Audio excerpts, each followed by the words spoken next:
Ladies and gentlemen, good morning.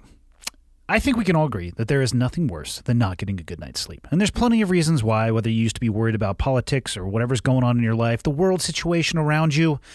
I get it. And there's also sleeping on a terrible mattress, which absolutely sucks. There's a solution for this if you're not getting a good night's sleep. Helix Sleep is here to help you. Helix Sleep has a quiz that's going to take just 2 minutes for you to complete, and it's going to match your body type and sleep preference to the perfect mattress for you. Everybody is unique, and Helix knows that. So they have a variety of mattress models to choose from. Soft, medium, firm, whatever you're into. Mattresses that are great for cooling you down if you sleep hot, and even a Helix Plus mattress for a plus-size folks.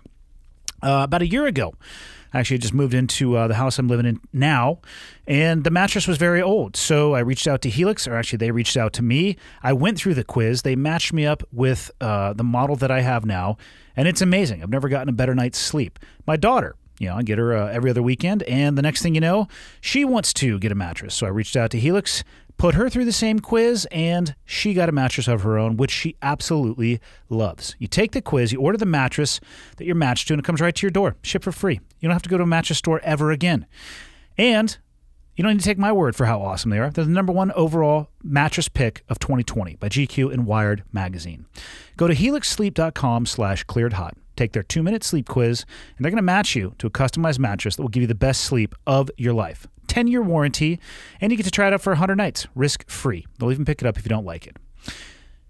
They're also offering $200 off all mattresses and 2 free pillows for listeners to the podcast. Go to helixsleep.com/clearedhot and start getting the most amazing night's sleep you've ever had. This episode is also brought to you by Athletic Greens, the single most comprehensive daily nutritional beverage that I have ever had. With all the different causes of stress in day-to-day life, it can be difficult to maintain effective nutritional habits that give our bodies the nutrients that it needs to not only survive, but thrive through busy schedules or poor sleep or exercise. Or, maybe you're struggling to eat enough of the right foods. I look at Athletic Greens as nutritional insurance. I take 1 scoop, and it contains 75 vitamins, minerals, and whole food sourced ingredients. Included in there, a multivitamin, a multi-mineral, a probiotic, green superfood blend, and more. And they all work together to fill those nutritional gaps in your diet. They're going to increase your energy and focus, aid with digestion, and support a healthy immune system, all without the need to take multiple products. I've just taken scoops and shaken it up in water, but mostly what I'll do is if I'm going to make a smoothie in the morning, I just throw 1 scoop in there, I fire and forget, and I don't have to worry about getting all those micronutrients that I need. Right now, Athletic Greens is doubling down on supporting your immune system by offering the audience a free 1-year supply of vitamin D and 5 free travel packs with the first purchase if you visit the link today. You basically never have to buy vitamin D again. So whether you're looking for peak performance or just better health, or how about both, actually, covering your bases with Athletic Greens makes investing in your energy, immunity, and gut health each day super simple, tasty, and very efficient. Visit athleticgreens.com/clearedhot, and you can join the health experts, athletes, and health-conscious go-getters around the world who make a daily commitment to their health every day. Again, athleticgreens.com/clearedhot, and you're going to get your free year supply of vitamin D and 5 free travel packs today. This episode is also brought to you by Magic Spoon, the single most delicious snack food / breakfast food on planet Earth. I know we're all trying to eat better. A lot of people looking for ways to have healthy breakfasts, but it doesn't mean it has to be boring. Magic Spoon has amazing flavors that I guarantee you are going to love, and it doesn't have all the crap. In 1 serving of Magic Spoon, 0 grams of sugar, 13 to 14 grams of protein, and only 4 net grams of carbs. 140 calories per serving. And guess what? It's keto-friendly, gluten-free, grain-free, soy-free, low-carb, and GMO-free. With a little bit of breaking and exciting news. They've just released a super delicious new flavor, birthday cake. Birthday Cake Magic Spoon is going to be available in a special 5-pack for a limited time only. So get it while you can. Or you can build your own box. Available flavors to build your own custom bundle are cocoa, fruity, frosted, peanut butter, and cinnamon. And if you're listening in Canada, the Great White North, guess what? Magic Spoon now ships there as well.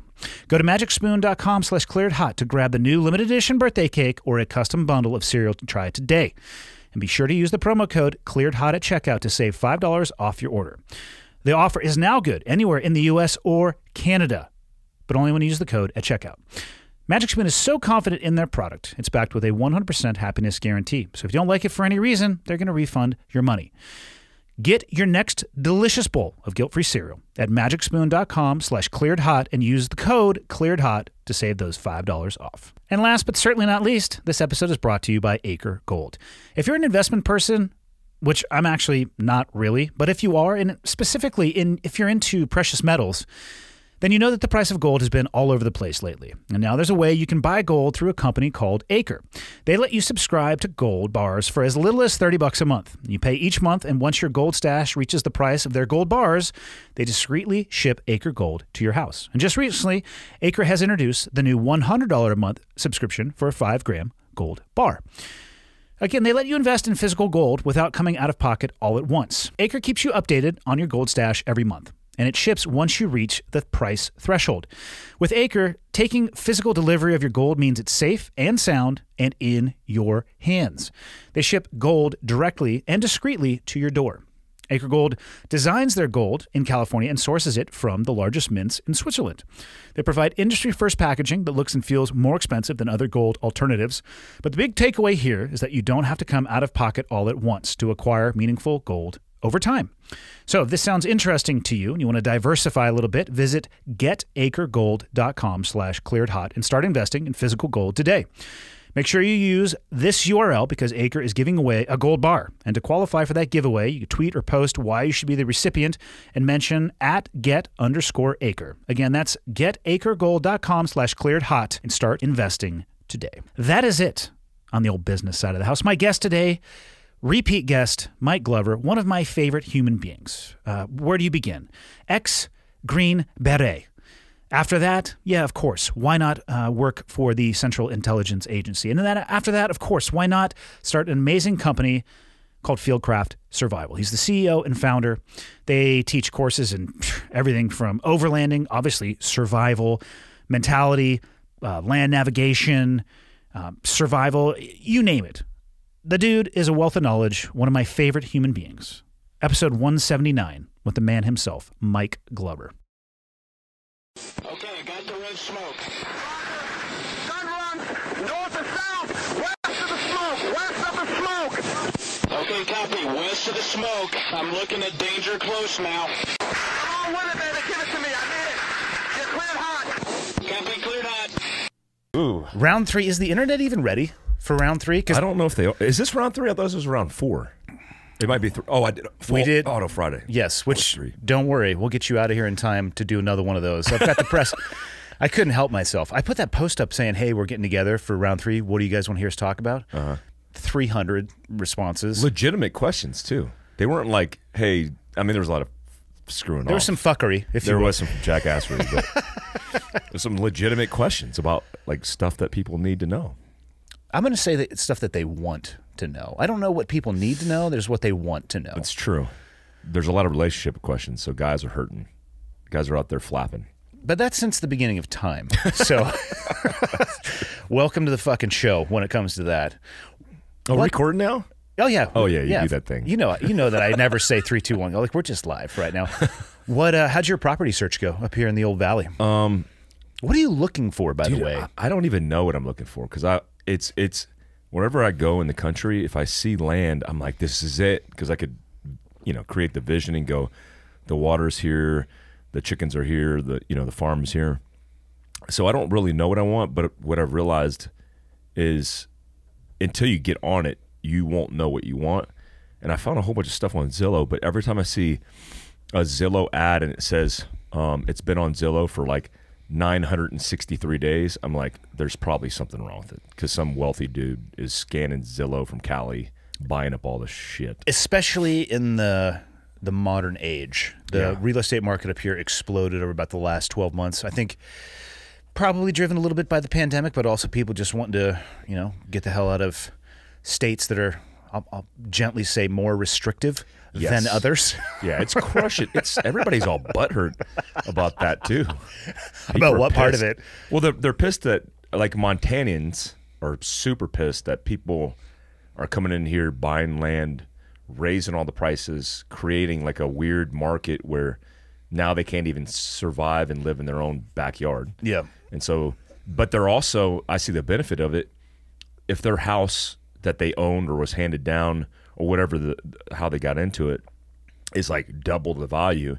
They have the opportunity to do what most would do, flip it and then push more rural. Yeah. So we're just chasing where the prices will come over the other end of the sine wave. Yes. Yeah. You'll see that, it will, there's like a circle, there, the center of that circle. And then as it goes out, you could probably predict it by years. And the more rural you are, the less likely you are to be affected.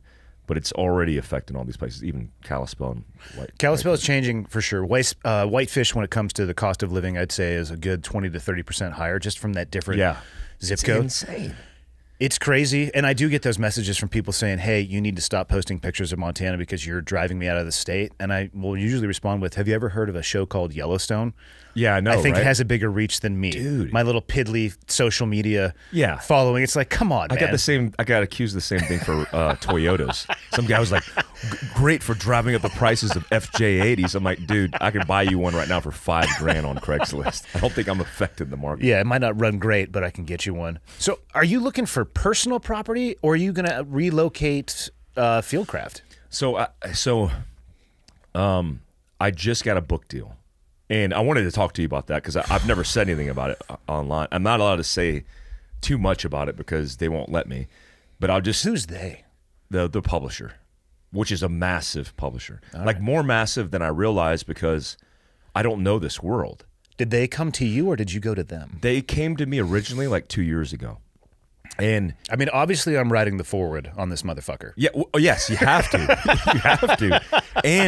And I think you should be writing this book, or you should be doing a book as well with these guys. Okay, so who was I recently talking to? A couple people, actually, because this topic comes up for me more often. It probably used to come up for you as well. Yeah, always. Yeah. I have two major hesitations with it. So Eddie Gallagher was here Monday, so his episode yours episode will come out after his. He obviously just wrote a book. Yeah. And I was more curious about the process than the actual contents of the book because I've had him on before and we talked about the contents. Yeah. And we actually dove pretty deep into like his personal journey and what he's been up to working on himself, which was awesome. But when it comes to books, I mean, it's easier for SEALs because we get issued a publisher halfway through, buds. Once you know you're going to make Ghostwriter, or you can do it yourself. But it comes with that you get issued the Mark 185, which is the hair gel kit. It follows you throughout your career. Comes with a set of gator sunglasses and a digital watch and flip-flops. The sun toe and the flip-flops.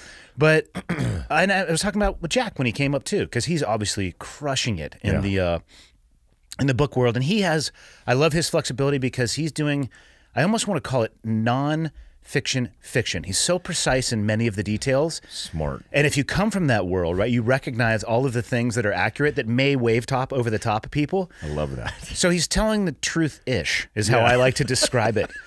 So I could never do fiction because I don't think I'm that creative. I have two issues when it comes to writing a book. One, the world is populated with SEAL books right now, completely overwhelmed with tridents on all sorts of shit. And two, I don't have a goddamn thing that I did in my entire life that's unique. So what in the fuck am I going to write about? Yeah, but the Pete Blabber, I'm to podcast him soon. But he wrote the book, The Men, the Mission, and Me. And pseudonym is his Pete Blabber. That's not his real name. But he was a squadron commander early on in the Global War on Terror. Like a really good dude, good reputation. And when he wrote The Men, the Mission, and Me, I read that when I was in Special Operations. And I thought, man, well done. Because he comes from a position of highlighting all the accomplishments of himself through the experiences with men that he was surrounded by. So he wasn't successful without these guys. Yeah. And he talks more, he says less I's and less me's and more about the guys. More we's. More we's, yeah. And I think when you I think we just said something racist somehow. I feel like somehow that was really weird. I've never said that ever in that way. So I feel uncomfortable with that. We should probably edit that. It was out. a little tingly. I don't know if we're going to get in trouble for that. I apologize. Something felt wrong about that. Yeah, I feel like we did okay there, but we might have just gone off the deep end. We might have just redefined the way language is spoken. But I think you do have a story because you don't think it because it's normal stuff for you. But I think about the John Plasters and these guys, the Mac V. Sog books. There has to be another group of guys who kind of step up. And I never looked at John Plaster and these Pete Blabbers and went, dude, these guys are egotistical. How dare they? I always went, man, this is good for the community. I wish I could do something like that. And now with smart publishers that are coming out with these new books, look, you don't have to be a creative writer because you have a story and you could audible that. You could just say it. And then they have a creative way of articulating it via the written word, which I think is important. And people go, oh, it's a ghostwriter, so you didn't really write it.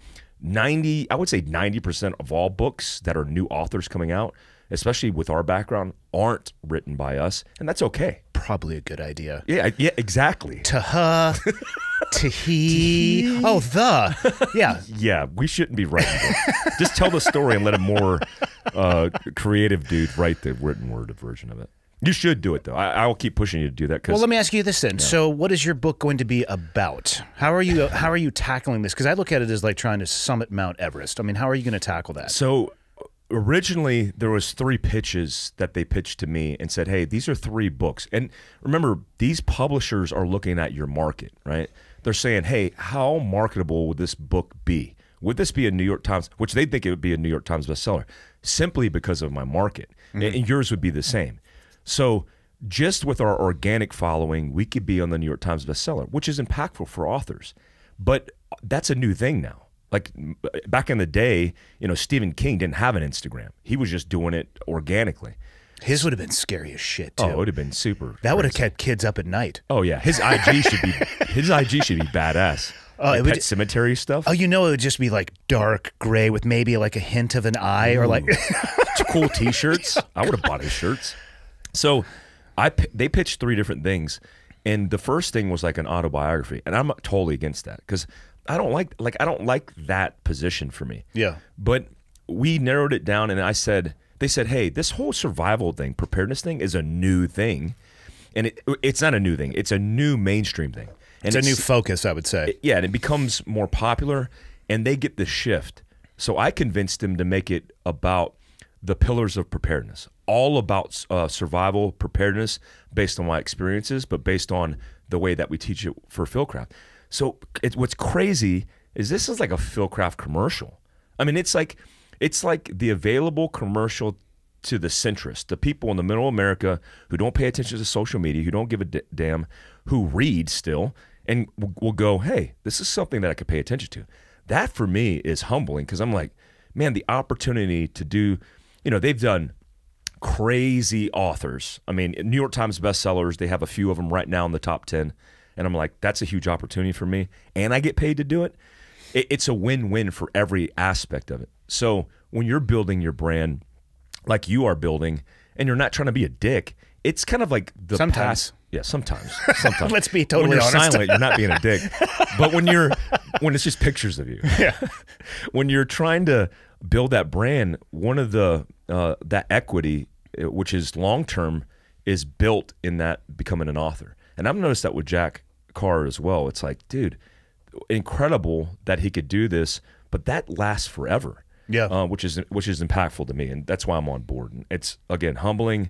I'll be able to talk. They already did a press release with this world where all the publishers, publishing houses publish or news release all their new authors. So that's already been done, but they don't want me to talk about it until we finalize some small bits and pieces.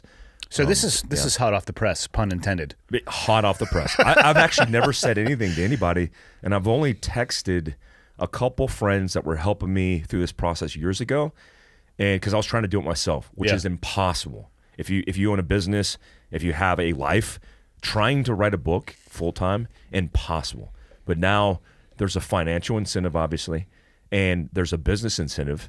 But now I'm like, wow, now I have a year to do this, and I'm going to crush it, or I'm going to do my best. So that's what they gave you, 12 months from flash to bang? It's about a year, they said the process could be. I could get it done early, but after everything comes out, they do the edits, the prints, it's going to be about a year. How do you plan on tackling it? So I already did the outline, and that was interesting. But what I'm going to do is part of the reason I won't land is I want to be able to isolate myself and focus with all analog. I don't want technology around me. I'll even leave it in my truck. When I go in the cabin or whatever setup that I'm in, I want to be able to go in there, have the audible or audio recording equipment, and a whiteboard. Very simple. I want it like an isolation facility, like an ISOFAC, and I want to be able to go through each headline and then talk about that in depth, and then line it out by paragraph. So I have the title, the chapters, which are pillars, and then the paragraphs within the pillar. And that's the best way I could think to break it out. I'm just making this shit up, by the way. And you're going to do it totally audibly. I have never thought about. Well, I didn't realize it was possible. Yeah, you could, like, if I said say a book right now, you could go through your entire life, and that would be enough. And I think the average book is around 12 to 14 hours on audio format. If you think about that, we're going to knock out half of that today. Sure. Yeah. You could do a book really easy by just talking about your experiences chronologically, or a topic not chronologically, but in order. Yeah, some kind of structure, easily. Man, I still bump up against the fact that, my story would begin. So no shit. There I was, just doing things that a lot of people have done before me, at an average level that kept myself alive, and that's about it. And so Jessica Lynch is a good start point. Like, there's a lot of things that were mainstream media-wise that you talk about that clarifies a lot of the historical references for things. And I tell guys like, who's the guy I'm always on his ass? It's Brad Holling. Brad Holling was a Black Hawk Down SMU guy, a Delta Force guy, and he was on the bird with Shukart and Gordon when they infilled. He got hit with an RPG, literally, and lost his leg. Still serving in some capacity. The projectile hit him? It hit him, and then he lost his leg, and he's lucky to be alive, but he continued to serve. He's conserving today, but he's doing these Instagram posts, and you guys make sure you check him out. It's Brad. I think it's at Brad Holling. And these Instagram posts about historical things that are being declassified are insane, because you're like, that exists? That happened? And so he has a glimpse. Personally, he just posted about, I think, Gary Gordon, when they went to jungle warfare school together.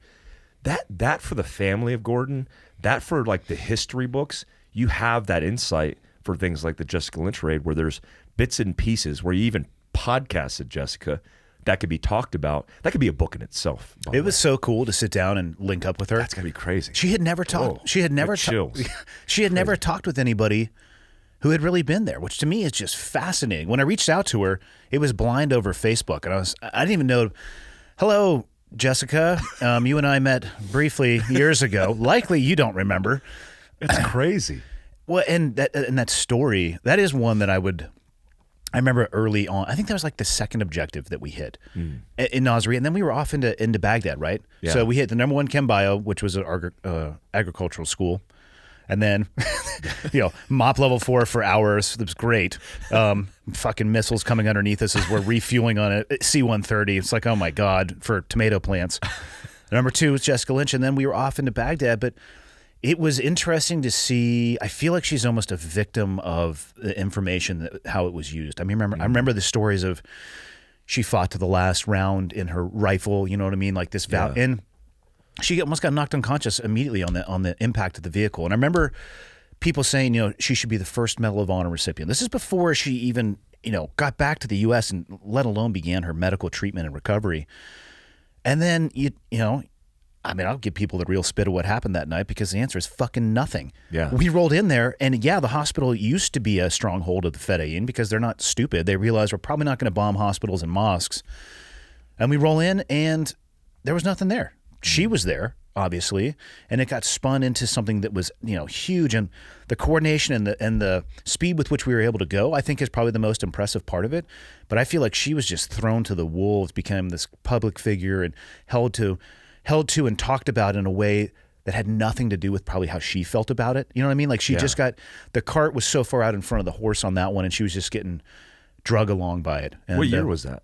It was 2003. See, that's that's another thing too. On the other end of that, it's kind of like the idea of the guts to try, right? It's like the Iran hostage situation with the unit, and then the Air Force accident that took place when they were staging for Iran. It's this idea. in the global war on terror, you guys were I think that had to have been the first major POW hostage rescue Yep. in the global war on terror.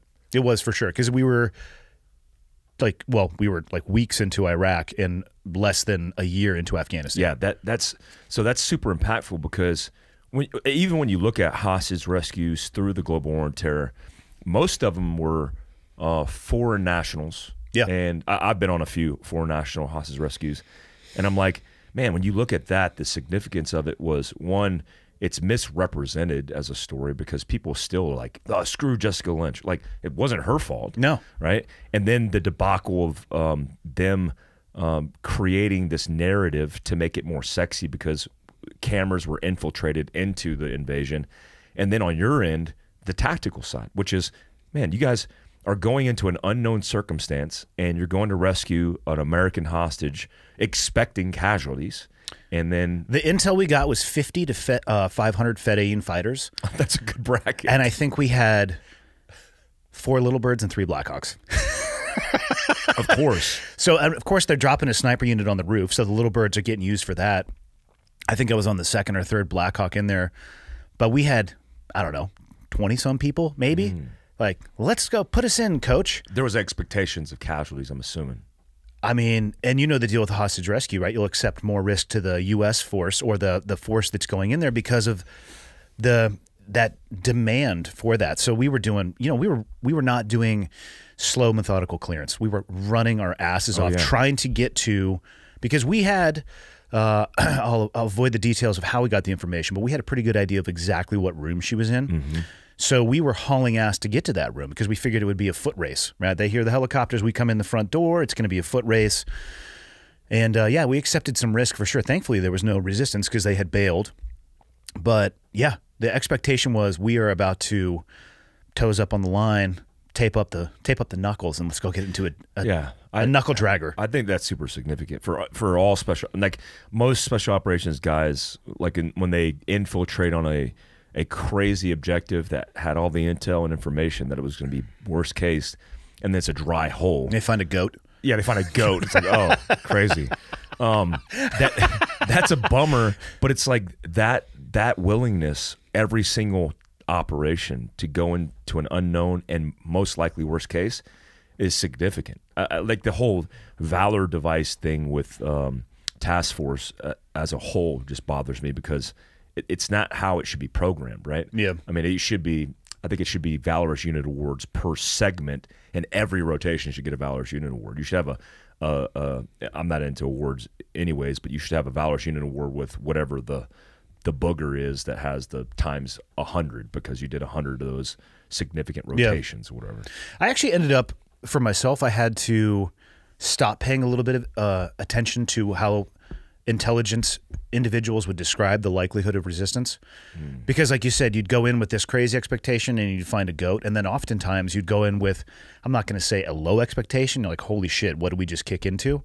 And I found it better for myself to just kind of absorb the information but not put too much emphasis on what I was being told to expect and just play it as it came at me live. Yeah. Because otherwise you're like this emotional roller coaster. Because there certainly have been those times where you're sitting on the helicopter, you're getting the old 1 minute, and you're like, God damn it, here we go. Yeah.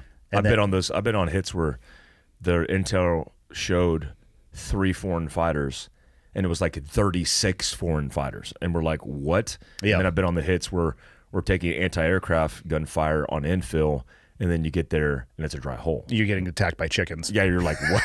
What the hell is happening? It's so bizarre a world, but it again, like, it's the idea that you have an experience that people, like, if you think about the global war on terror and that segment of history, that is like the prime of Mac v. SOG in Vietnam, right?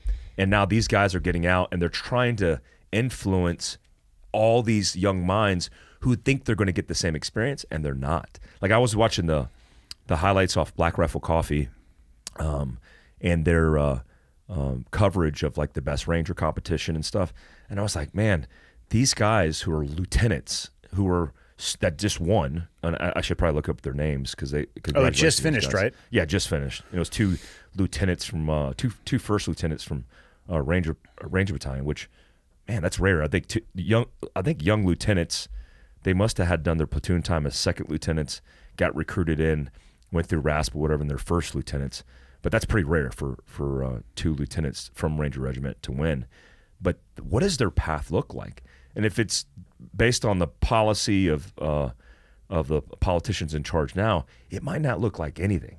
They might just be reading books about our experiences, living vicariously through that history reference that they missed 10 years ago.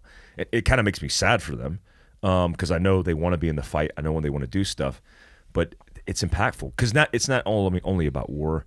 It's about raising young men and women who wanted to take care of their country. Yeah. And if there's a patriotic kind of aura about it, which there will be, there has to be, then it helps, I think.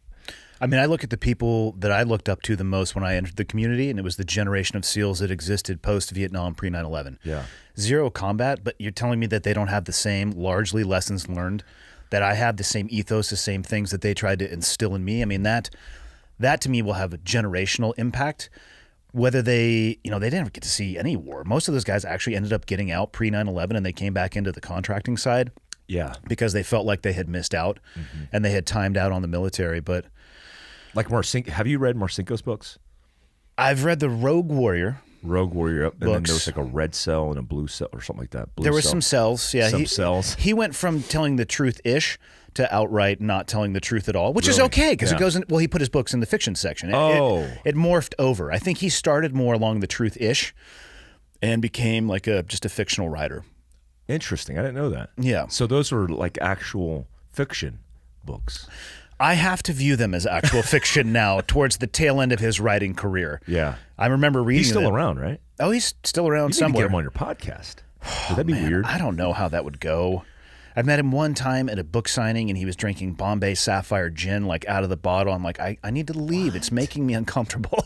Was that because he's trying to, like his persona, he wants I think so. Maybe lost in it a little bit. I mean, I would love to get his insight on the creation of, the blue side of JSOC. That would be cool, yeah. It's like, that'd be cool. Fuck, that would be so... Before he dies, right? The conversations that he had, the history. But I want to have it with him in like an honest, truthful, like we have to leave. Not that, I mean, I actually haven't listened to a podcast that he's been on, nor have I actually researched if he's been on any. I don't think I've ever heard his voice on a podcast. That should, though, the way that he created Development Group, it should be recorded for the annals of history for sure. Yes. Yeah, for sure. To going back to the Mac v. SOC, can we talk for a second about how crazy those motherfuckers were? Dude, insane.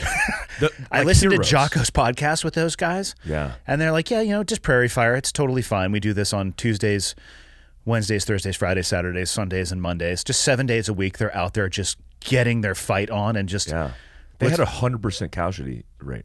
Every single member of Mac v. SOG was injured at some point, one or many times. It was like 100+% because they were all involved in crazy stuff. I was listening to an audiobook. No, it wasn't an audiobook. It was Jocko talking about a Mac v. SOG dude who wasn't supposed to be on the bird, right? There was another helicopter that had gone down. They wanted to help rigging like the hoist system. So he went onto the helicopter to help them rig the hoist system, and the pilot just decided to take off while he was in the back.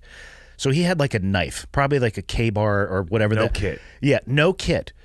They started taking fire as they were hovering over the top of the triple canopy jungle. So he just jumped out of the helicopter somewhere between 60 to 100 feet above the triple canopy and just grabbed it on the way down. Yeah. Made his way to the Americans, got a weapon, started slaying motherfuckers, and successfully like helped extract those guys, and probably got like an Army Appreciation Medal for that or something. He got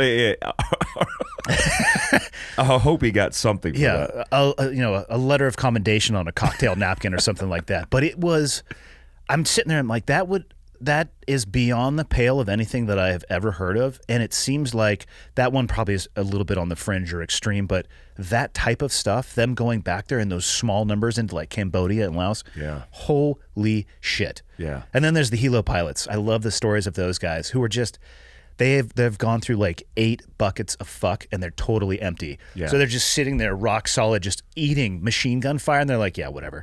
I just fly this thing. It's just like ding, ding, ding. Have you heard of Robert Howard, right? Robert Howard's I've heard the name. I don't know much about the backstory though. So he's a retired colonel, but he was one of the most highly decorated Mac v. SOG guys. But he had a Medal of Honor, Distinguished Service Cross, Silver Star, like ×3. Legion of Merit, 4 Bronze Stars, 8 Purple Hearts he had. And he started out, like, what's crazy about, like, he got put in for the Medal of Honor 3 times. Yeah. Which when you look at, I mean, no offense to any Medal of Honor recipients in the GWAT, but when you look at the GWAT versus Vietnam and the things that these guys went through. Just look at a Bronze Star with V and the GWAT versus Vietnam. Yeah, that's like a service Let's be medal. honest. That's just like you get that. You go to war and you get that. It says for 3.5 hours, First Lieutenant Howard Small Force and supporting aircraft successfully repulsed enemy attacks. He personally supervised the loading of his men, and he would not leave the landing zone until all of were aboard safely. He wound up killing like a whole crap ton of dudes. The platoon had left its helicopter during the initial engagement. Howard was wounded and his weapon destroyed by a grenade. Then he saw his platoon leader had been wounded, and so although unable to walk and weaponless, First Lieutenant Howard unhesitantly crawled through a hail of fire to retrieve his wounded leader. As First Lieutenant Howard was administering first aid and removing the officer's equipment, an enemy bullet struck one of the ammunition pouches on the lieutenant's belt, detonating several magazines of ammo, wounding him again. He sought cover, and then he began dragging wounded officers toward the platoon area through his outstanding example. And this is normal stuff for these guys. It's just incredible, the heroism of Mac V. Sog. And how little is known about it. Oh, that's the thing. That's what bums me out, right? You have John Plaster, like Secret Commandos, SOG, which he wrote, The Ultimate Sniper. So you take the books he wrote, and there's only a few other books that are out there. But if they were our generation, imagine with social media and then the ability to podcast, these guys are dying off, right? Yeah. All of them are dying off. And to capture that's so important, man. And I've talked to 3 or 4 of them, and they won't podcast. A lot of them are just like, I don't care about that. Do they not want to relive it, or they just are from that generation that you just zip it, like you're not going to talk about? They are. That's what it's all about. Because like Billy Waugh, who's a Mac V. Saw guy, but was a CIA guy, like a ground branch guy, real legendary guy. He's actually coming out now and doing interviews, but he's 80s, 90s. He's getting up there. And there was a book just written by him. Most of it is that they're raised like that, and it's not that they don't want to relive that stuff. I mean, some of them are like that, but I gotta assume that a lot of them are like us, where they're not affected by a lot of that trauma. Yeah. Or they've had, they've had decades to work through it. Yeah. To be able to look back and objectively look at it. Jocko's been doing a good job of kind of collecting those guys. And by the way, did you guys ever connect? No, I was going to ask you about that. Him and Rogan. Timing's about, life is about timing, so I'm just waiting for the opportunity. I'd love to go on Jocko's podcast and talk about something like leadership. I highly respect Jocko, and same with Rogan. I think Rogan's doing a real good job. Rogan is one of the most open and curious people that I've ever met. Yeah, it's really cool. The diversity of his guests. I'm going to get on Jocko's shit a little bit because I laid the foundation for that. Yeah. Well, he texted me behind the scenes a couple times, but he's like us. You know, I'm sure I haven't seen him really leave San Diego. He's starting to travel a little bit more. I think it's opening up for him. Good. He has a house down in, I'll say near Bozeman. I'm not going to go ahead and air out docs. Yeah. In the Bozeman whereabouts. That's awesome. Yeah. Yeah, so he's busy, man. It's okay. He is busy, but make time. Yeah. You know? Yeah. Some extremely limited ownership, Jocko. I'm going to fucking tear your shit up with that, all right? I'm going to write the book, Limited Ownership. He and I went back and forth comically over Twitter about this, and he was giving me like chapter suggestions, like there's no bad leaders, only bad teams. It was awesome. He's actually fucking hilarious when you get to know him, and a lot of people I think miss that. They think he's always and which he is. He's living up to everything that he does, but he's also a fantastic person who enjoys laughs his ass off. Yeah. And can, you know what I mean? He seems to be that way. He totally is. Yeah, and he can flip it back on and off, and it freaks people out, and I just love it. I'm like, it's fucking He comes out of it. I've seen him with Tulsi Gabbard doing that podcast with Joe Rogan. He came out of his show a little bit, and I was like, oh, that's cool to see that he's not so aggressive and serious about things. Yeah. What are your thoughts on pulling the troops out of Afghanistan at or before the 20-year anniversary? So I think it's just they're just doing a PR play. I don't think task force will pull out. I don't think it's possible. They got too many. We have too much invested. Yeah. Which means drones, special operations forces, advisors are going to be on the ground, which is kind of what I see happening, and it kind of needs to be anyway. So the bulk of the troops pulling out, to me, just means less support for those operators that are on the ground, but operators will always be on the ground. I think they'll have detachments, all the services of special operations, and drone strikes will be the new flavor. I mean, well, it's like, and the reason I asked you is I asked Eddie about it as well, because we were talking a lot about just the cost of war, and the decisions that are either considered or not, largely around the human cost of what it actually takes to engage in war at somebody at a level where you have boots on the ground, which is what it terminates in at some point, unless you're going to go completely remote with the drone strikes. But it's I look at it as there's 140 countries with special forces, special operations involved in the country. People got really wrapped around, hey, they're going to pull U.S. troops out. It's like, well, 140 minus 1. I mean, you're the quantitative for cleared hot, obviously, which, by the way, there was a couple people who sent in math problems. They're like, hey, I'm a high school senior. And I'm like, holy shit, I hope you realize I was joking about that. That was based off of a comment that Mike made on a video like a long time ago. It's not actually the quantitative. I'm really bad at math, actually. But, look at Iraq. People talked about the drawdown and the forces leaving Iraq. You and I both know that they never were completely gone. They can restructure and recategorize. But where do people think that strikes into Syria were coming from? You know what I mean? There's always going to be that very small boots on the ground element. But I don't know your experience. I spent more of my time there than Iraq. I think we could probably treat that country like we do many others. Strategically strike when we need to. Mm-hmm. Like, I don't personally, a lot of people will really, like everybody who died there is going to be in vain, and I don't see it like that. I mean, don't either. What else could we possibly accomplish? Because holding ground in Afghanistan, I'm not a genius, but historically, if you look back to other countries, doesn't go well. Yeah. Yeah, I don't think there's any reason. It's so tribal, so dislocated, and these tribal regions, like when you're talking about occupying Afghanistan, we're really talking about Bagram and Kandahar. We're not really talking about anything else. There's nothing else there. Those are the main central populations, and that's our perspective on how well they're doing.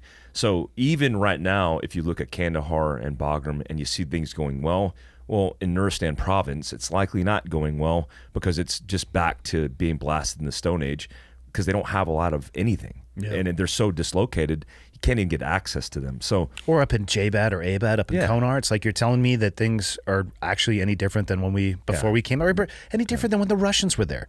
Nothing's changed. When I infilled into a base one, or not a base, but a village once in Kamdesh, near Barakout, which is Konar province. And when we infilled, we landed in like a cornfield. And when we landed, all the people came out, and they thought we were Russian. They hadn't seen any Americans up to this point, and they literally thought we were Russision. Das Vidanya, motherfuckers. They were trying to speak to us.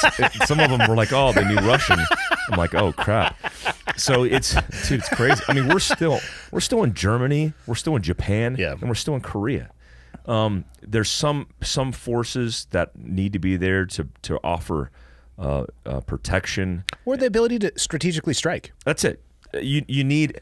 That's what I really mean. You need a jock there, and you need a joint operations center there to help their command stay on task, but also help them with their planning, their strategic planning, and then let them handle the tactical. Let them compromise their guys' lives on target, and let's just advise and assist. I don't think that will ever change. I don't think that will go away. I don't think so either. Yeah, I do wonder though what the world of special operations will look like.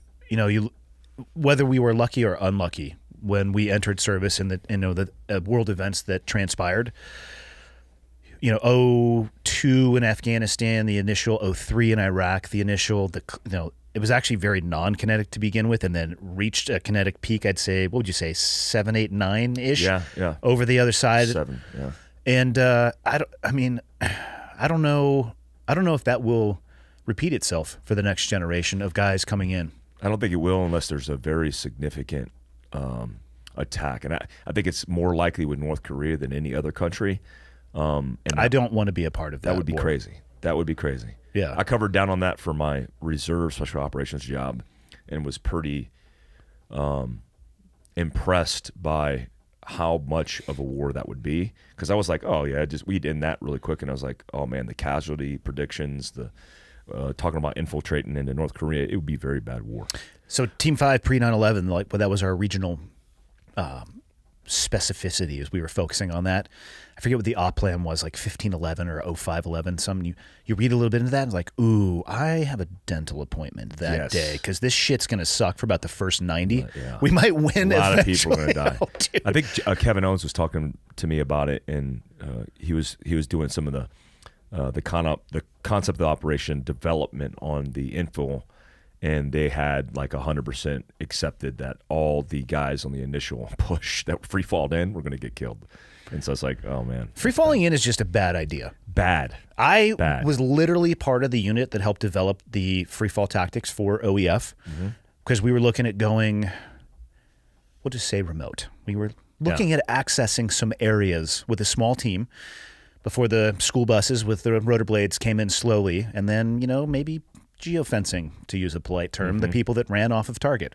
Nice. I like that word. Yeah, little geofencing. Isolate and contain. Yeah. It was a ballistic geofence, not an actual digital. Right, but you got to get in there because, of course, I'm sure you've seen the same footage I have. You like dry hole after dry hole after dry hole, and you're like, what is going on? Then you throw a predator up. Like, oh, they start running 20 minutes before we get there. That explains why nobody's here. So we were trying to figure out ways to isolate and contain in super remote areas so we could at least get an element in there and then, bring the school buses in and it goes down how it goes. Dude. Crazy. We went to Colorado. I mean, we were jumping hockey gear, like full padding. This is early on for the tethered bundle. I was jumping an experimental bundle parachute that had the opening shock. I've never been kicked in the face by a mule or a donkey, but I would say that's probably what it felt like. Yeah. Like I would. You went to the bundle course, right? No, I didn't get to go. I went to advanced free fall though. Yeah. So you pitch out your drogue, which will slow you down if you were going to go into free fall to the normal speed of a regular jumper, even though you have this multi-100-pound bundle underneath you. So then you have to release the drogue, which it's basically a pilot chute that's in tow behind you until you release it. I would release the drogue and just grab onto my nods for dear life so they wouldn't come ripping off my face and just ball up. And oftentimes, and they just rip you through the sky. Dude. Well, first, as you go through that trap door, you accelerate a little bit because the drogue collapses, so you actually increase speed, and you'll see a little bit of slack in the bundle tether. And then it's just, and oftentimes it'll spin you. I know guys who've detonated their ACLs because their leg will entangle with the bundle underneath. Oh my God. So basically it's pull and pray. And I remember hypothetically sometimes just grabbing my nods and just screaming, just riding out the shit show. But we were jumping into like the Leadville Airport, 10,000 feet AGL or MSL. And,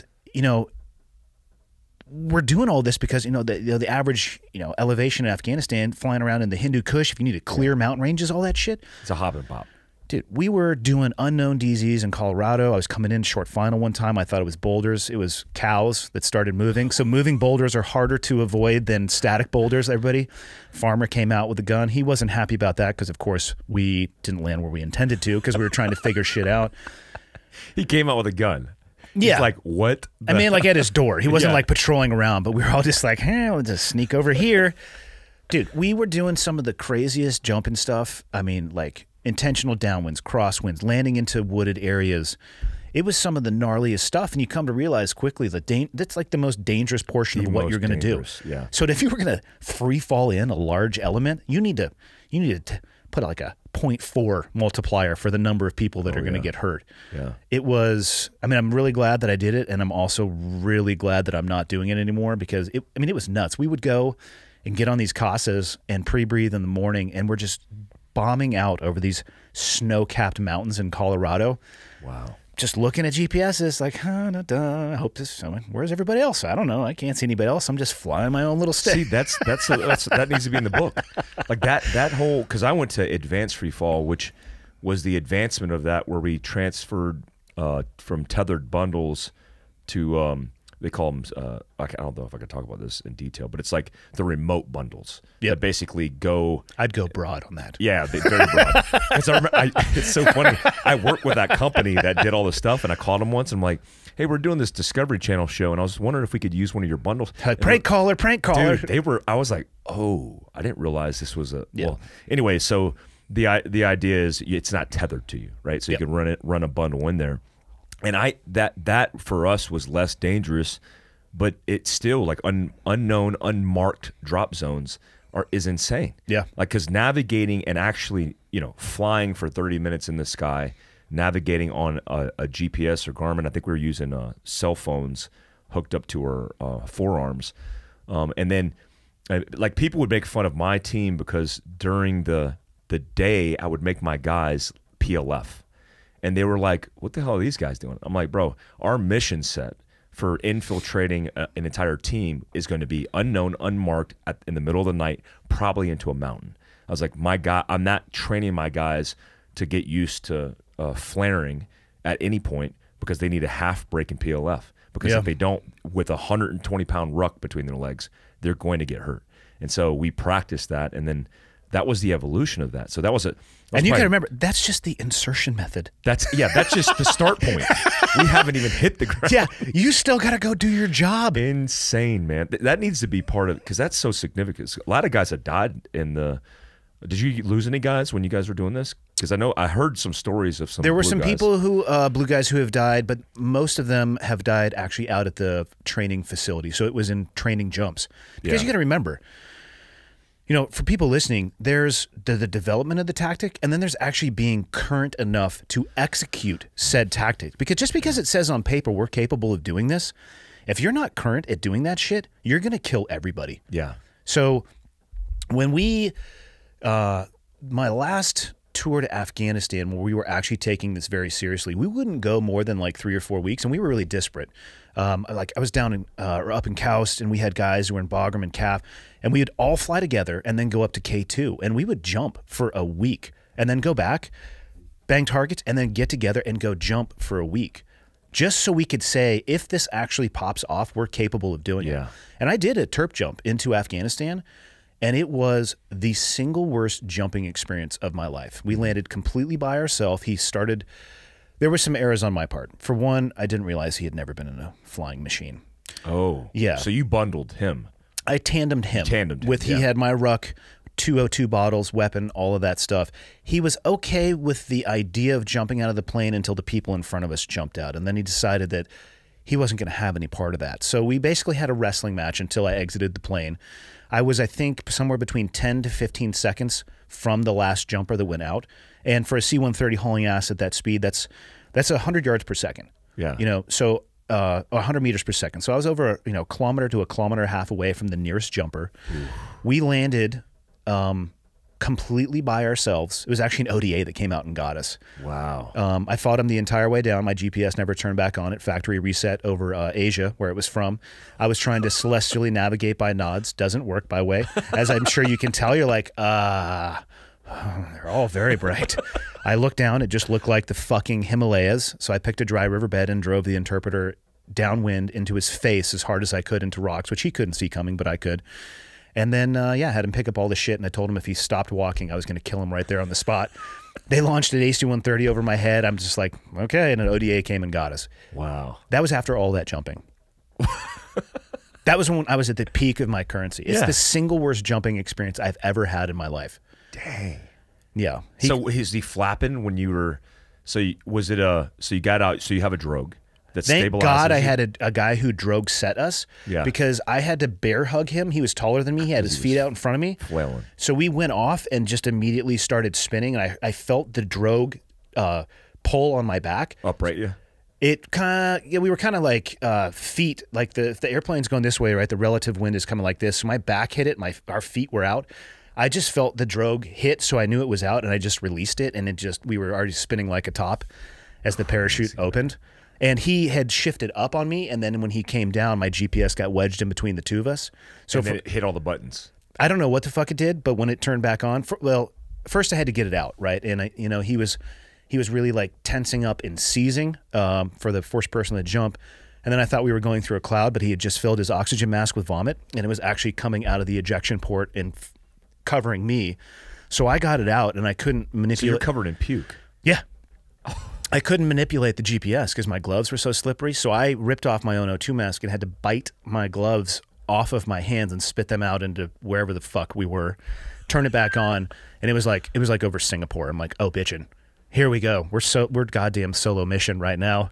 Oh my god! See, this is that's book stuff. Not too far from another sovereign nation. Wow. So maybe, do I need to go left or right? I really don't know. Wow, that's incredible, man. No, it wasn't. It was terrible. It was not. It was not incredible. I think I told the full story one time on The Fighter and the Kid, and like Brian and Shaw were just like, "What?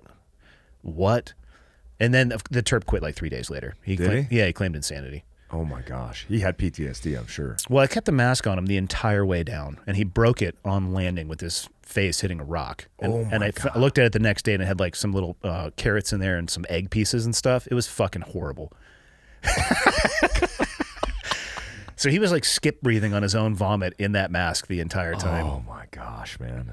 It was horrendous. That's gross. It was gross. It was the worst jumping experience of my life. Yeah, I think a lot of people don't understand that. Like free fall, I don't get this fascination with airborne ops, period. Like, if you want to save money, it looks good on movies. It does. It looks cool, and it looks cool on uniforms, right? Guys want to say they're airborne qualified.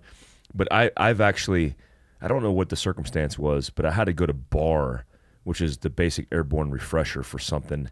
And are you talking round parachutes? Round parachutes. This is before my infantry days. Oh, God. Yeah, which is, I hate. No, actually, they made me go to BAR. So I was a free fall jump master, and we were doing a static line jump out of a C-17, because we were doing we were doing a practice infill where we were doing an airfield seizure, and we were going to get out, and then we were pushing. Was CDS bundle drop? We were pushing our UTVs, our side-by-sides. Yep. And so it was this new experiment where we wanted to push ourselves, the bundles, and then get on the ground, do some recce stuff, but then set it up for the assault force to come in. And we hadn't, none of us had jumped static line in like years. And so they made us go to a BAR. So the basic airborne refresher is a day, but ours was like 4 hours. And so what I don't get is we spend 3 weeks. I think airborne school's 3 weeks, maybe 4 weeks. It is, but can we be honest? It's about an afternoon's worth of instruction in that 3 weeks. Exactly. It's they stretch all. If you spent less time running to the chow hall and doing pull-ups, and more time actually doing the actual task, but you get all these people who are airborne qualified. I'm like, you don't need to do that. Do one basic course. Don't ever do sustainment. You got combat. Do a BAR.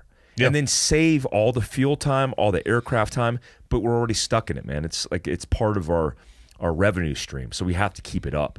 And now we sacrifice equipment, training, and all these things that are critical for hundreds of millions, if not billions of dollars in fuel and resources for getting people to jump out of aircraft. It's very rare, by the way, for special operations to do Halo or static line airborne infiltrations. I'm aware of only about a half a dozen, somewhere between a half a dozen to a dozen actual uses of it. And most of them, if not all, were by the SMUs. Yes. I know only of, there's a few that Ranger Reconnaissance Detachment, it's RRC now, Ranger Recon Company, but RRD and the GWAT's done a few. I got a buddy, BP, Brian Parker, who's done two jumps. And special forces on the white side, they've only done a couple, and most of them were like the stories of it was just an opportunity. We wanted to get some, it was already a secure landing zone. So it's like, dude, what are we doing, man? Why are we? And it's scary. Like, you could risk the most lives. More guys are killed in free fall free fall training than any other training. Yeah, so the fatalities that have occurred out at the parachute facility, man, they're gnarly. Yeah, it's crazy. It's sad too. Some of those. It is sad. There is I'll leave his name out of it, but there is a squadron guy who had a fatality out there, but he basically had, I will describe it as a dual malfunction, but was talking to his troop that was under canopy as he was plummeting to his death. Oh. like the whole way down. And the things, I'm pretty sure they memorialized it into a very large plaque on the wall. But fuck, man. I mean... Yeah, because he's got his wits about him. It's not like he had his wits about him the entire time. Yeah, yeah. Was he able to, was he just communicating like his status? His status and his remaining thoughts. Oh my gosh, man. Yeah, you know, I mean, again, I haven't read it in a very long time, but, you know, speaking to the other people that were still in the air, you know, letting him know how he thought about him, obviously in a positive, very close manner, but yeah, fuck, man.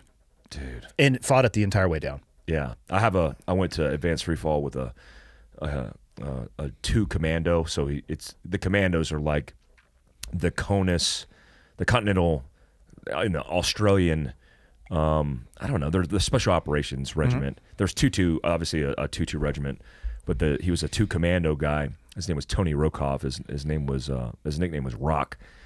But we went through school training together, good buddies.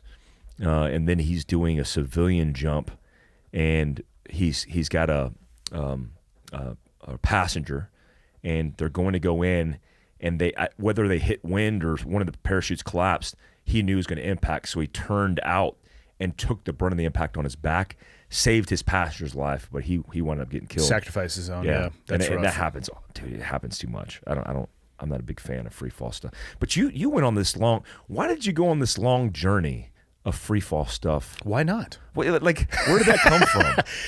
Because most guys like me, I don't want to do that. I mean, I loved it from the first. I did not like static line, so we went. My entire buds class, they sent us to Fort Benning, which, FYI, senior leadership, not a good idea. Yeah, right. 6 months of being under the pressure cooker, and then you throw us in an environment which is absent a lot of adult oversight.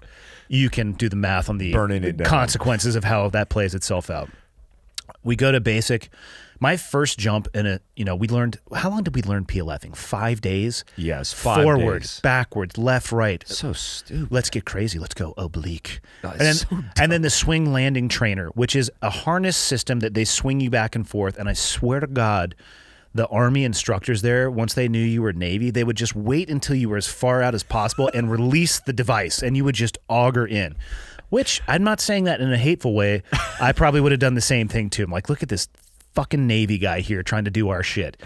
But that was like a week, and then 5 jumps. So I should have known how to land properly. My first static line jump was the back of my heels to the back of my head. 1, 2. As the parachute fell down on top of me, and I remember laying there and saying to myself, I don't know if I can do 4 more of these. Me too. I did that. My head hurt for days. Oh my! I had bruised heels. It was crazy. In jungle boots. So I didn't want to do any more of that shit. Yeah. And when I got to Team 5 in 97, 98, free fall school was a total luxury much later on. You'd need to do 2 or 3 pre-9/11 workups. So you'd train for 18 months and deploy to like Guam or Japan or an ARG Alpha, right around with the Marines.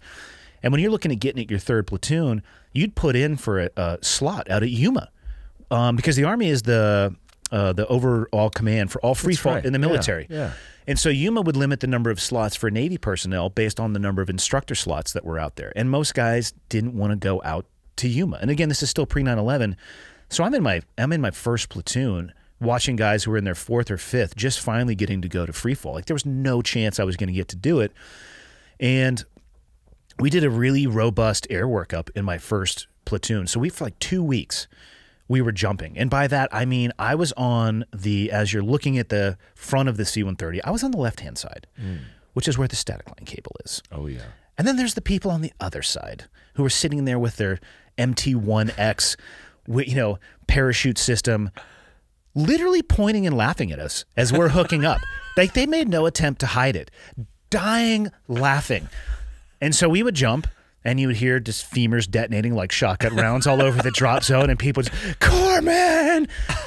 For 2 fucking weeks. I have like 85 static line jumps. Really? And I'd lay there on my back, as the C-130 cycled up, and you can see these dudes like doing the point break, like bringing it into the circle. Use your legs, Johnny. Fly like an eagle. And they're getting down on the ground like, whoa, that was awesome. While we're doing like, 800 milligram ibuprofen lollipops, just looking like we're 90 years old, stumbling back to the fucking white school bus that drove us back to the airport nearby so we could do it again. Oh. And I told myself, I'm like, I'm done with this shit. Yeah. So I went and started skydiving on my own at Skydive San Diego when it was still at the Brownfield Airport. And the barrier to entry to skydiving is very low on the civilian side. You can get it done from a Friday through a Sunday, which is what I did. You do 6 hours of class. I did a jump that day, a couple more on Saturday, and I was jumping on my own by the end of Sunday. Now, not doing anything complicated. Gravity was doing what gravity does. But as soon as I jumped out and was in free fall, I was like, oh, this is awesome. And I lived close to the drop zone, so I just started jumping a bunch. And I ended up actually challenging the Yuma course in my second platoon. I had a couple hundred jumps, and a message came out like, hey, if you guys have X number of requirements, you can go out to Yuma. So I went out there for, I think, 5, maybe 6 days, and you just did all the test gates. And then came back, military free fall qualified. Oh, wow. And then when I got to the East Coast to development group, my team leader was awesome. He's like, listen, man, what do you want to pursue? I was like, well, I really like jumping. So he lined me up. I went static line, jump master. The next day, down to Bragg on the green side to do a closed free fall. Free fall jump master. So I went static line jump master, free fall jump master, straight out to Arizona, AFF, straight to the MTTB, the military tandem tether bundle. And then in there got you have to have a qualification to have a camera on your head and all that stuff. But I went from no air quals to essentially all of the air quals and ended up becoming an air ops trainer examiner. And I'd go back and teach the courses. I just loved it, man. It was something that's really cool. Yeah, some guys AFFI was really cool, I thought. That was cool and that was fun. How do you describe it? And it's basically you teaching other people how to jump. And it's a complicated learning environment. Oh, yeah. And the instructors would really test you because you do double jumps and then single jumps, and you have to let go and they get out of control and you have to catch them, and there's all the altitudes and signals and criteria, and it was awesome. I loved teaching people who had never jumped out of an airplane how to jump, and it was really interesting because you'd see a difference in instructors, those who were very comfortable with their ability, and then those who were like, God, I don't know if I have this. Because in the courses I ran, the very first jump out of an airplane was optional for the instructor. You could do a no-release jump, meaning you hold on to him the entire time, or you could let him go. So I would walk in front of the student, and you'd be my student. I would back up to the ramp of the C-130, and I'm like, "Fuck it, dude! I'm gonna let you go." And I would just hold onto their chest strap with one finger, and I'd let them do the count, and I would lean off, and I would make sure that they at least got past that point where they couldn't change their mind on me because I had somebody try it once. Did you go and they stayed? I don't want to talk about it. So you pull them to that point, and then it would go the way that it went. And I loved it when I got to test myself and they would get out of control. You have 60 seconds largely to try to teach somebody how to control their emotions and their bodies, but also follow procedure. That's crazy. Yeah, and I absolutely loved it. The harder the student was, the more challenging and complex it was. Then you throw rucksacks on these things. Ooh. We're talking faces of death videos. Just flat spin, headed out to CMAV.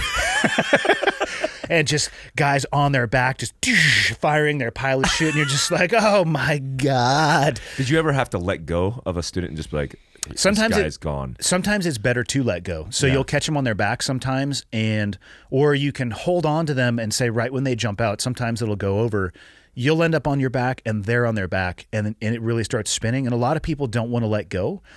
And I think it's because they're unsure of their ability to catch them again. But actually, it'll slow the centrifugal force if you just release and you reorient yourself as the instructor and come back and get them. You're better off catching them with your belly to the earth, flipping them over. Instead of continuing to spin with them. Because the inputs that you do, the inputs that you put in, trust me, the student is putting in inputs. I mean, everything from like full flexion and extension of every muscular fiber in their body. Gosh. Which, spoiler alert, that's not how you do that. That's going to end very poorly. I don't think you guys have, I don't remember a lot of students being lost in training. It was more the advanced training. Yeah, the advanced training. And then I know a lot of guys are lost on coming in on their final because they either get pushed by the wind or they're too short. And then what is it called when you turn the chute and their legs are overextended as they come in and they just frap it on. Yeah, bodies. I don't know the exact terminology of that, but when you land the parachute, you want to come in with the brakes up so you have all of the energy available to flare the canopy. You're talking about a low turn, essentially. Yeah, low turn. Yeah, and you turn that canopy, and it doesn't. I mean, if you turn it at a low enough altitude, you could pull on the toggles as much as you want to. It's just not going to respond because you bleed energy to enter into the turn. And actually, even in the civilian world, I haven't jumped in a bit just because I'm geographically isolated. But I mean, I've been on the drop zone where people have killed themselves under small canopies, because they will initiate a turn at an altitude that is not recoverable from the canopy, and it's the lines on the high speed canopies. They whistle as they're cutting. It's like shh, and you hear that. You're like, ooh, that's really loud and really low. It shouldn't sound like that.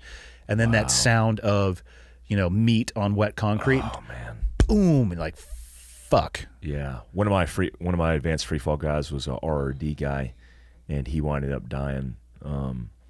I won't say his name is out of respect to his family, but he was filming his mother-in-law, so he was filming her while she was getting tandemed, and then try to race to the ground to get a shot of video of her landing, and then that same exact thing, man. He miscalculated and misjudged it, and his whole family was there, and it's really horrible because it's so preventable, right? I mean, I'm a 500-foot like squared up, and I'm like a mile out coming slow.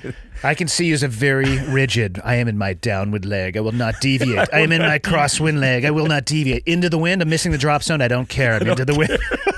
Dude, that's me, man. I do not push the because I'm not. What's crazy is I have I got my A class license. A license. Yeah. A license, and I got that, and what I realized is the civilian component.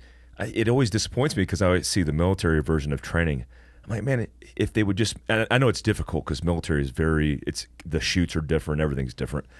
But I was so much more comfortable in the civilian teaching than I was the military environment because there's all this pressure, and then everything's rigid. I mean, my first instructor on exfil or leaving the aircraft told me to get into the box man, and so I got into the box man and I did this, and as I came out, I was so rigid, and I didn't realize I could like move these things. So I was just like this, and then would waffle, and then I would do this, and I'm like, "You told me box man." He goes, "You can relax your box man. Why don't you X?" I'm like, oh, "Okay, sorry." I am flying. I am a two.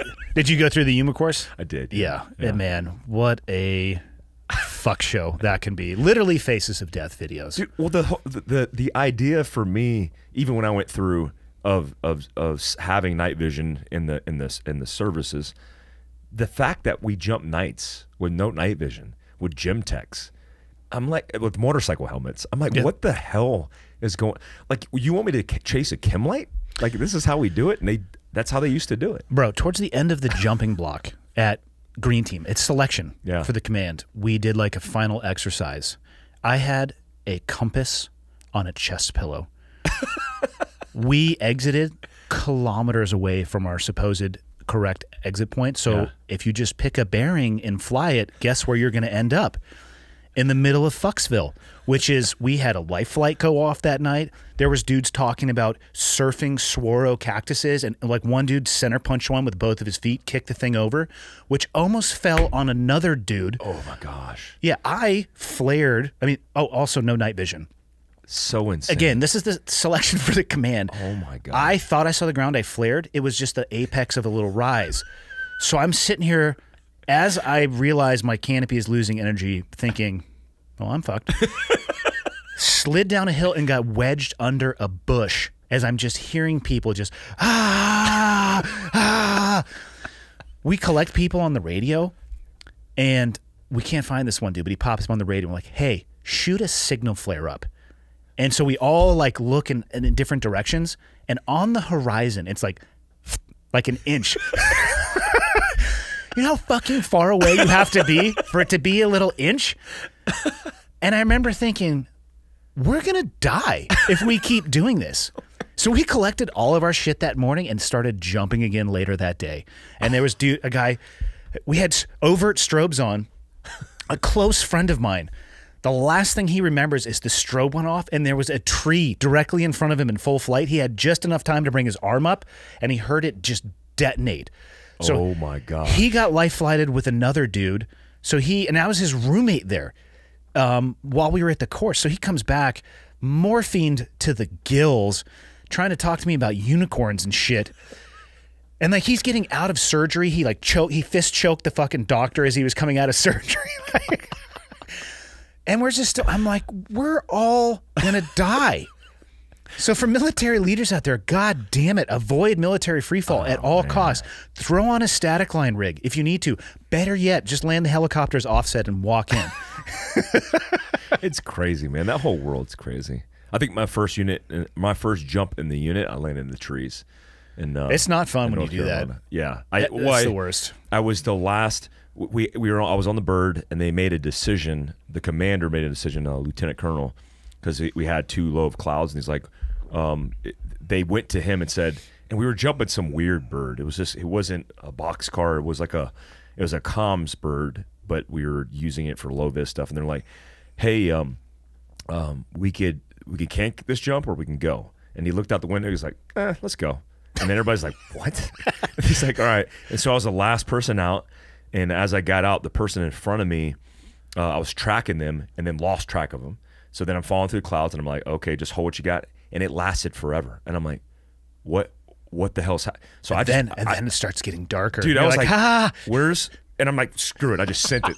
Like, you're never supposed to do that. But I was like, I'm not going to just frap into the ground. I just sent it. Is this low hanging fog? Am I in a cloud? What's going on here? I freaked out. And then I sent it. And when I came out of the clouds, I saw a tree line off in the distance. And this was a hop and pop.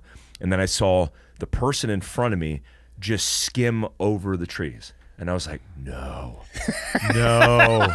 And I'm like, and I think we're jumping the Javelin, which is a decent, better parachute than what SF had. And then I pulled rear risers and was trying to give myself a little bit more space. And then I knew what was happening. I'm like, all right, this is it. Look for an out. And there was no outs. It was pine tree.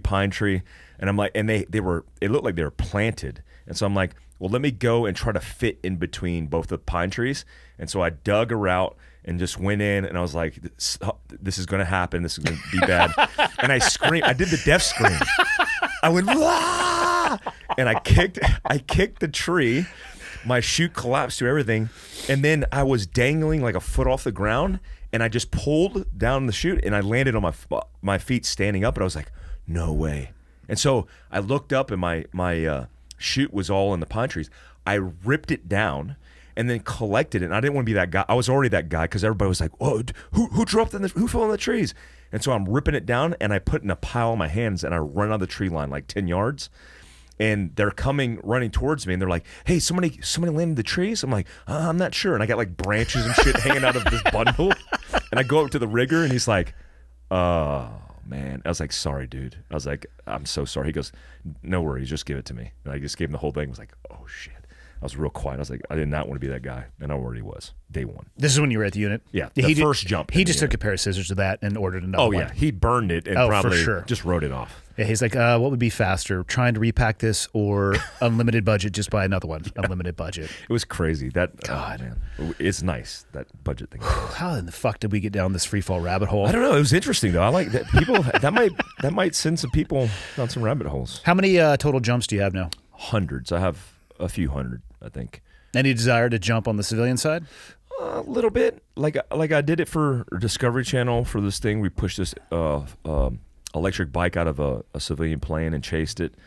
I actually enjoy it when, like, I'm the size of the chute.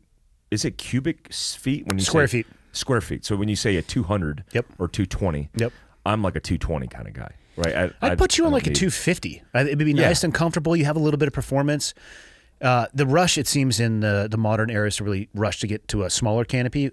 And trust me, I have one. Yeah. They're fun, but there's consequences. If I initiate, I will usually do a right 270-degree turn to land. And if I initiate that below 800 feet, I can't stop the canopy from diving. Ooh. So you really, I mean, I have audibles. I have an altimeter on my wrist. I have one on my my vertical riser, so I can look at everything, and then you still commit to that thing, and man, you're coming down at 60, 70 miles an hour. Ooh.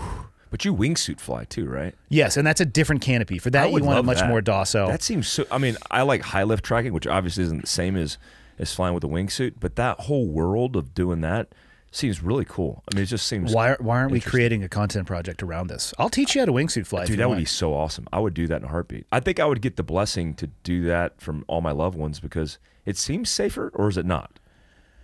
Well, it depends on the person. If you want to take a reasonable approach to learning, and you can learn on a smaller suit and work your way into it and make sure that you're current before you even put the suit on, and you treat the suit with respect, I think it's incredibly safe. If you go out there and you're trying to test the performance limits of the suit and you go too big and too early and you don't, I mean, I didn't put a suit on until I had over 3,000 jumps. So it made a little bit more sense to me. 3,000 jumps. It made a little bit more sense to me. I'd had my, fair share of cutaways, so I wasn't worried about an emergency procedure. I had an understanding of relative wind and what it felt like. Fair share of cutaways. Yeah. Oh my God. That shit happens. Mathematically, you're about 1 in every 888 jumps you're going to have. I got to poop. Yeah, it's the gear's going to work. Usually. Are you base jumping in wingsuit flying? I did do a lot of that. I did quite a few trips over to Europe where. Really? Oh yeah, doing the whole stuff like flying on the navigating through the terrain. I'll send you some videos. Yeah. Really? Yeah, using trees like goalposts. I don't want to do that. That seems. I don't want you to do that. I don't. You know what it is? It's like me driving a race or not, like a car. There's a glitch in me that goes, if I just did this, I could just send it, right? There's this part of my brain that's like, fuck it, right? And so I'm afraid that I'm going to wingsuit fly and that thing's going to kick in. I'm just like, fuck it. And there's no turning back from that. The consequences are very high in the base jumping world. I mean, when you're going 100 miles an hour, 6 feet off the ground, it's visually intense, and the consequences for any bad decisions or not having a plan, like a primary, secondary, and tertiary. Yeah.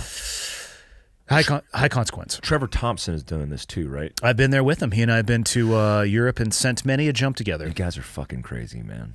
Fucking crazy. That whole world. Why did you stop doing that? Do you have any interest to keep doing it again? I would love to keep doing it. It comes back to living in Kalispell. I don't have access to a good DZ, which was my big foundation for currency. I could go and skydive the suits a bunch because, especially in the base jumping world, you don't have an altimeter. You stand at the edge and you're like, all right, I got to calibrate my cameras. Camera 1, camera 2, camera 1, camera 2. And then you send it. That's all you got. Wow. And what it feels like. So you need to be current in the suit. You can feel when you're at an angle of attack and speed where it's full of, I use the analogy of like an energy bar on Street Fighter. When it's at 100, you're like, holy shit. And you can flare those things. I can gain 400 feet in a wingsuit where you're just rocketing up at like a 45-degree angle. Or you can fly it at the other end of that spectrum, which I don't advise anybody doing, where it's near the stall speed and it's mushy and you can't do shit. And that is, I'm not going to say often, but more often than not, a lot of times I think what kills people in those suits, they get over terrain near that stall speed and they don't have any outs. Ooh. Because if you have energy, you could separate from terrain. You can do things that you can't do when it's near stall speed. A lot of that for me, though, is skydiving. I would wake up, drop my kids off, go back home, get a cup of coffee. I would hear the airplane taking off at the drop zone, and I could make the second lift. So I could go do 10 jumps in a day and just rip jumps all day long in my suit, super current. Then you got to learn how to base jump without the wingsuit. So I did that. How was your first base jump? It wasn't bad. I mean, it was at the Perrine Bridge. It's 486 feet from exit to impact. So I think the maximum delay you can take is like 2.5-ish, maybe. No, actually, maybe it's 4. I don't know. I'll put it to you like this. You can spit and see where it lands. All right. The guy who taught me said, your indication for it being too much wind is if you spit and it lands past that flagpole, don't jump. I'm like, yeah, roger that. I can follow this instruction. Dude. So it was a little, I put the parachute on and he was holding on to the pilot chute, so I know it was going to get ripped out, but you climb over a railing and you're standing there looking at people stand up paddleboarding underneath you, and you give it a 3, 2, 1, see ya. And then, then you start deploying, you hold it in your hand first so you don't have to reach back and pull. You do a couple of those. Then you stow it and you reach back and pull. And then by the end of that, I was doing, gainers off of the railing. I would stand on the railing and just do a gainer off. And so you're timing the pitch with the rotation.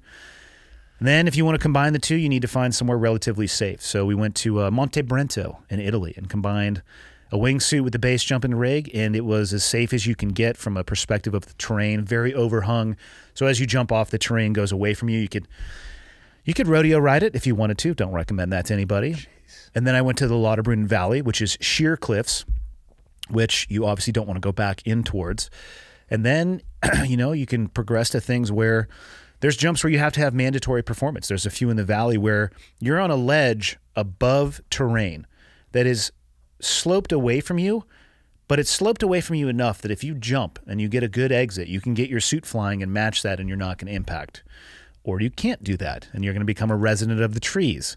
So those mandatory performance ones, and that's the progression, and people can do it at whatever speed that they would want to. But I don't have the ability to focus on my currency to the level that I would want it to be. I still have all my gear. I mean, I take really good care of it. I just don't have the ability to jump the way that I wanted to. So why risk it? Yeah. I don't know. I think I can be more of a benefit to the world, hopefully doing other things, sitting down. And being alive. Yeah, being alive. Let's focus on these books, Andy. God, dude. I don't know if I can do a book, You can. I'll read your book first. Well, that's what critique we'll do. it, destroy it, talk shit about it online. Of course.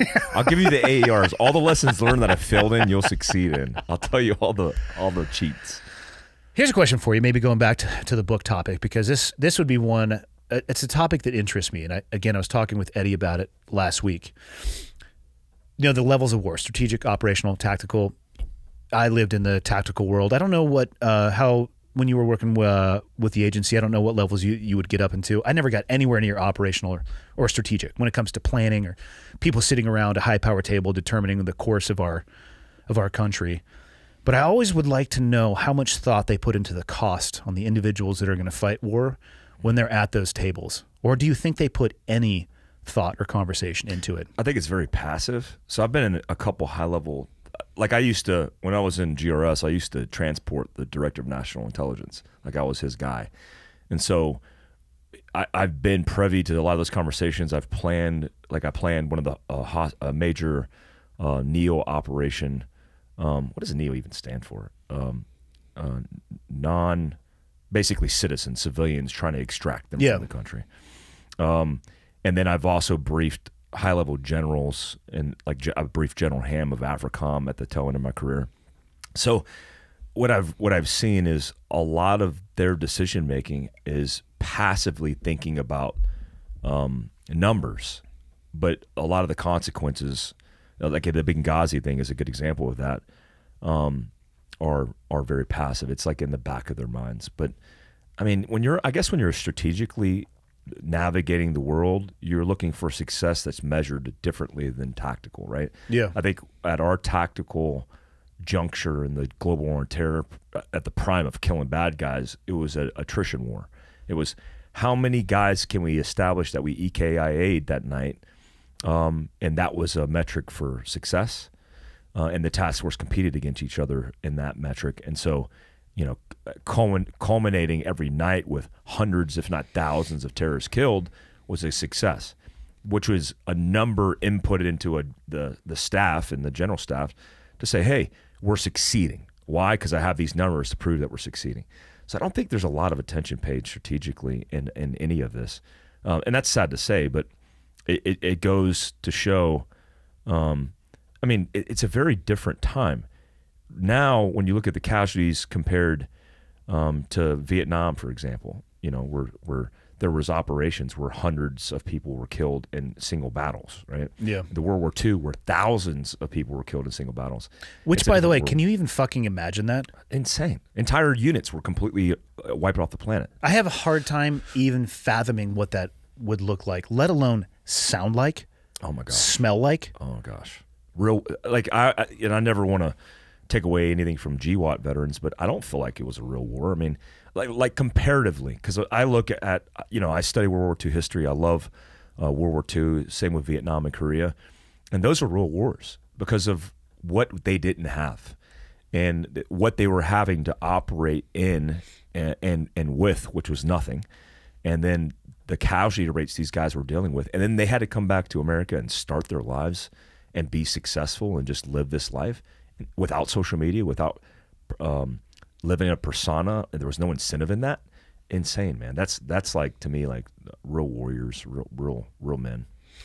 Yeah, I spend a lot, well, not a lot, but I have recently been spending time just wondering about those decisions and conversations. Even like you get beyond even military people. Now we're talking politicians sitting down deciding the foreign policy, which goddamn well they're not going to put their feet in the boots and do it, right? Mm-hmm.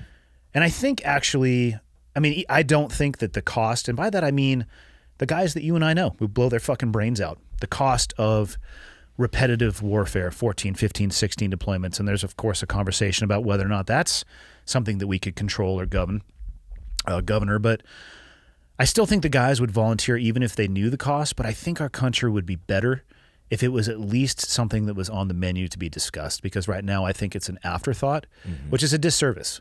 And again, I'm never going to be a politician. I don't have the intellectual bandwidth to be at that table, but I would like to think that there was more of an emphasis placed on it, because there's some damage left behind, that we can. It's the tactical victories, I think you and I could agree, that you stack up over time that's going to have that operational and strategic impact.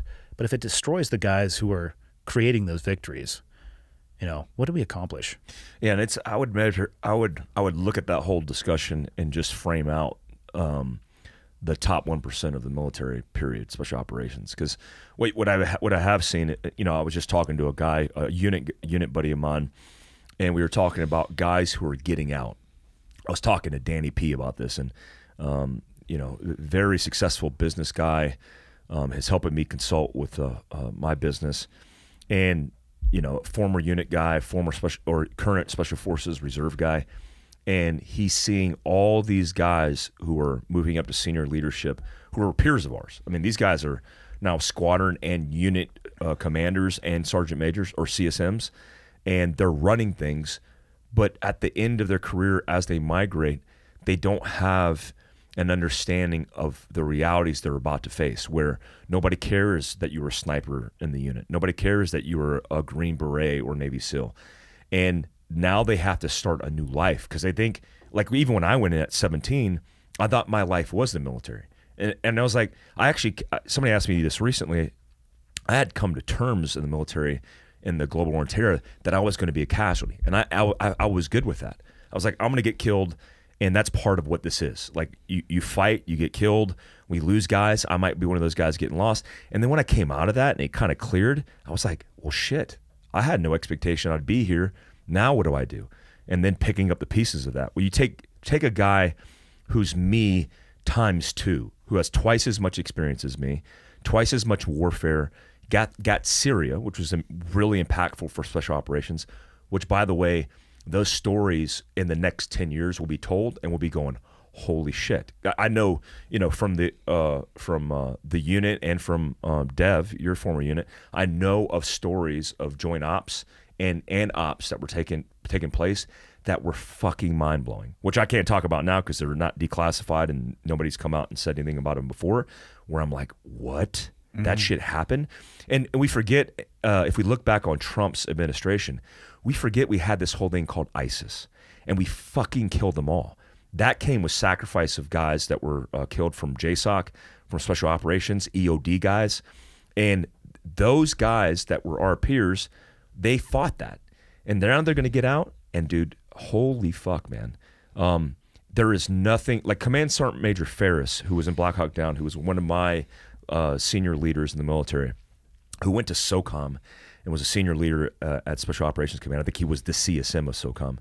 Had this whole idea and theory of red, amber, green, yeah, of a cycle of a person's position in warfare, where you get back, you get a break, and then you get to rebuild, recharge, and then you go back to war. That's never how the fuck it works. Yeah. You get back from war, you train from war, so that means you're disjointed and dislocated from your family. You get prepped for war, and you might even be pulled for war early on because there's other ops, and then you go back to war. And it's a vicious cycle, which is great if you're a guy on the ground. But then when you come out of it, you have nothing left, because you burn your fucking family to the ground. Yeah. You have no relationships. You don't even know how to assimilate in like civilian sovereign populations. And the world moved on. And it keeps churning. Like when General Miller once said something to me, and I might even mention this before, but he had said in a briefing to us in a small group, he said, perception is reality, right? And that stood out to me. But he also said, every time I come into this building and I scan my card and go to check in, I wonder if I'm going to be able to get access and if it's going to say denied, because I'm scared I'm scared of not being able to come in, and I have anxiety because I don't feel like I belong here, because the wheels of this machine will keep churning, and once it uses you, it's going to spit you out, and it's a machine of war. It will keep continuing to go, and then what are you left with? Fucking nothing. I mean, really. I mean, literally, guys will get out and they'll be left with nothing. Yeah, and that's the scary thing for me thinking about those guys. Same. And as much as you and I want to do everything that we can to help, it's the first steps have to be taken by those individuals. Yeah. A lot of those guys, not a lot of them, but some of those guys feel entitled because of their positions in their military career. I mean, I was a sergeant major. I felt like I didn't feel the world owed me something, but I felt like I had a position in it. Well, I found my position in it. I don't use my rank or my position or my experiences as an entitlement. I just use them as an experience. So if those guys take that position, they'll be better off. But if they go into the world thinking that somebody owes them something, you'll fail every time with that ideology. Regardless of your background. Regardless of your background. Yeah, people who think that, hey, I don't know if you know this, but here I am, and I am the best that there is. Stand by for a swift kick in the balls. Yes, and you have an expiration date. Even the guys who do deserve that clout, now they lasted for 3, 5, 10 years, and now you can't get by on that anymore. You have to start something new. Speaking of, how are things going on the American contingency side? The last time you and I spoke, you were dealing with some very serious fuckery on the back end side. That's the technical term that I looked up. Yes, there's some fuckery going on. So here's what's interesting is one of the members of American Contingency.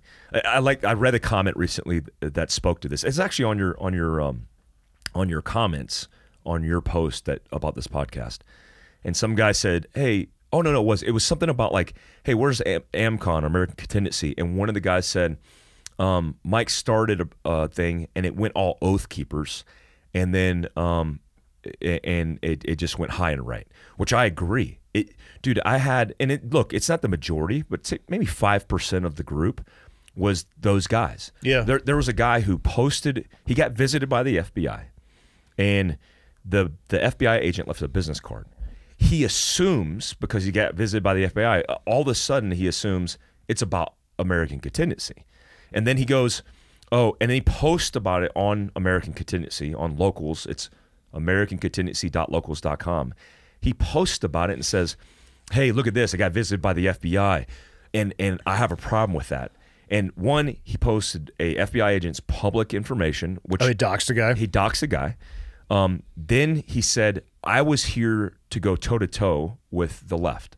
And I thought Mike was going to lead us to that. One, I've never advertised that.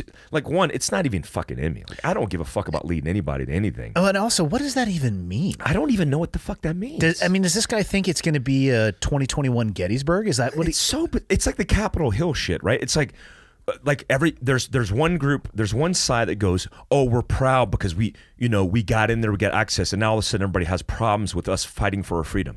If you think wearing a bull's head, not wearing a shirt and like being a fucking clown means that you're fighting for freedom, you have a big misrepresentation of that. But if you think violence and killing police officers, including Capitol Hill police officers, is somehow fixing or sorting the problem, then you live in fucking bizarro world. So I deal with that shit. The long and short of it, is that how you say it? Long and short? Why the fuck would somebody say long and short? You could say the short and long if you want to. The short end of the long. Long and short and everything in between. The long and short of it. What the fuck, man, these guys. So, bottom line is, I had to report that, and I did.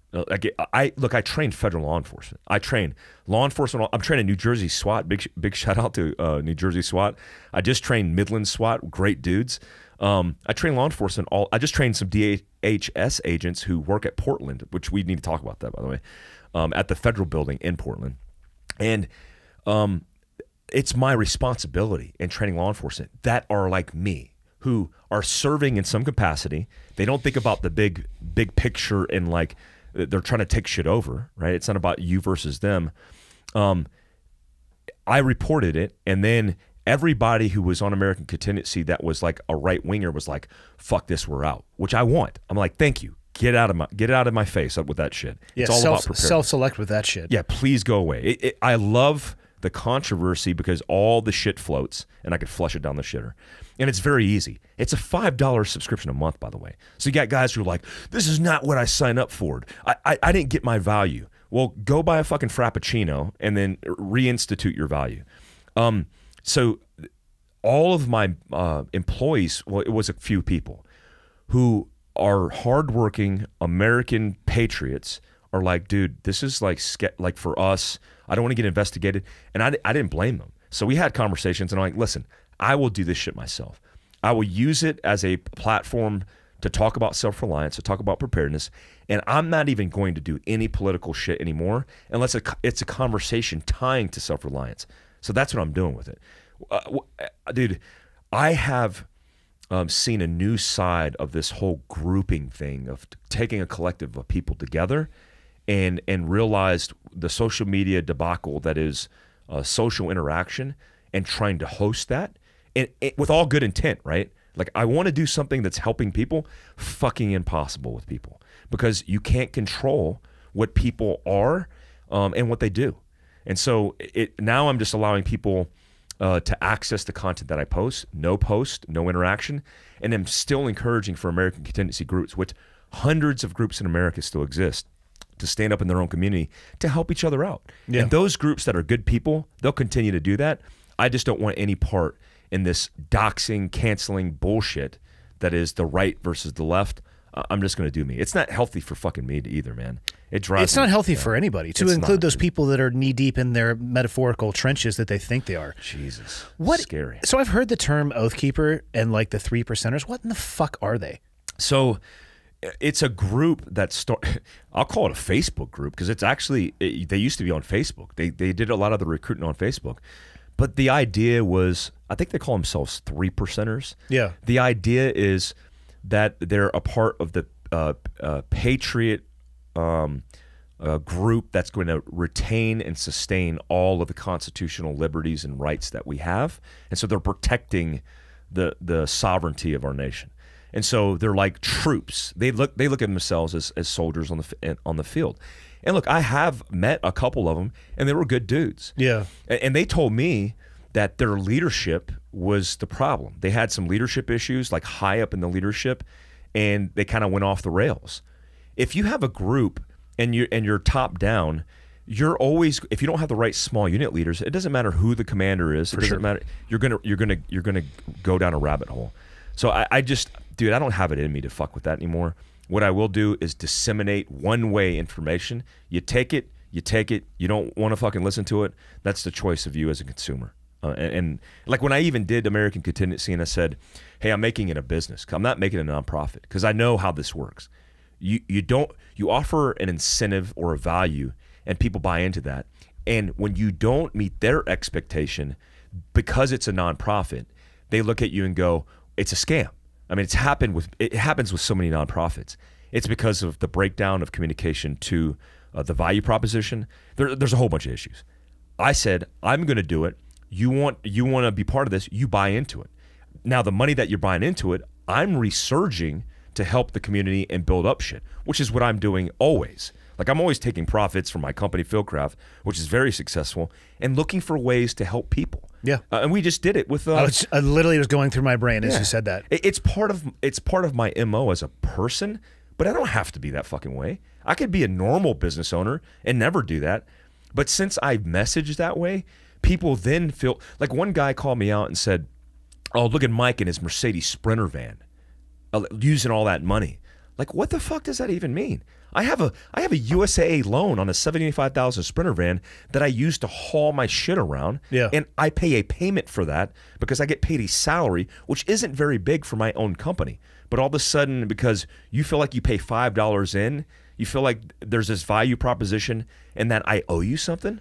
I think that comment is rooted in the individual unhappiness. Oh, it's so rooted. Or the juxtaposition of their station in life where they perceive yours to be. Yeah, it's so weird, man. I don't like that. The charity aspect of what we did together was, I think, one of my favorite parts. I picked a guy out who is on the search and rescue here locally, got him the ability to access backcountry, got him a helmet for his off-road, and just I love that. Did everything that I could to help out one individual.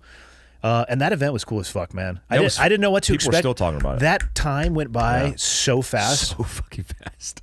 We actually talked about it, and I was like, was that enough time? But if you don't, like, one thing, we didn't bring whiskey into it because I was like, if we do that, we'll be there all night. Yeah. But we could have, I mean, it was so interesting, but so value impactful for the people who went. Some of the feedback has been pretty humbling, for sure. I mean, I got a guy who, after the venue, came to me, and he's the head of HR for a large company, which I can't mention, but he said that 1 hour engagement he had with you was bigger than all the corporate engagements he's had combined, which he's had high-level corporate engagements.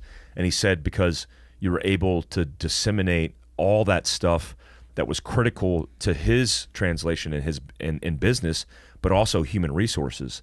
And that's what I mean. Like, again, back to book material. Like, that conversation alone could be a book because it benefits people in so many different impactful ways. You could actually probably write quite a few chapters based off just the Q&A. Yes. Or any of those when it comes to leadership. I think one of the coolest things about it, I was talking to Leah afterwards. So we should probably unpack what we did anyway. So we went up to the Fieldcraft Survival HQ. I spoke on leadership for an hour. Mike came out and we talked Q&A, and then we broke bread, which I think all of those things we needed all three of those pieces for it to be what it was. Yep. Especially that last piece where you sit down in non-formal, because of course the questions didn't stop at the end of the Q&A.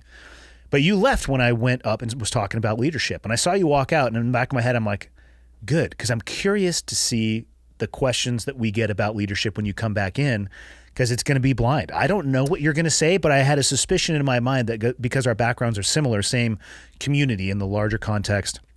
And you came back in, and I mean, we were almost identical in our answers, because a lot of them were tying into things that I had said in the hour previously. Yes. To me, it was just that affirmation. I'm like, okay, solid leadership, good leader. There's two types of leadership. There's good and bad. Yes. There's effective and ineffective. Yep. And we had never sat down and had a conversation about it. And we got up on that Q&A and was like, fuck, here we go. Yeah. As if we had done it for 20 years. Yeah, it was super cool, man. I think those type of engagements, that whole process with phase 1 through 3, which is, a speaking engagement where you're disseminating information and they're taking it in, a second hour block where they're able to digest some of that and then come up with their own questions and kind of bring it full circle.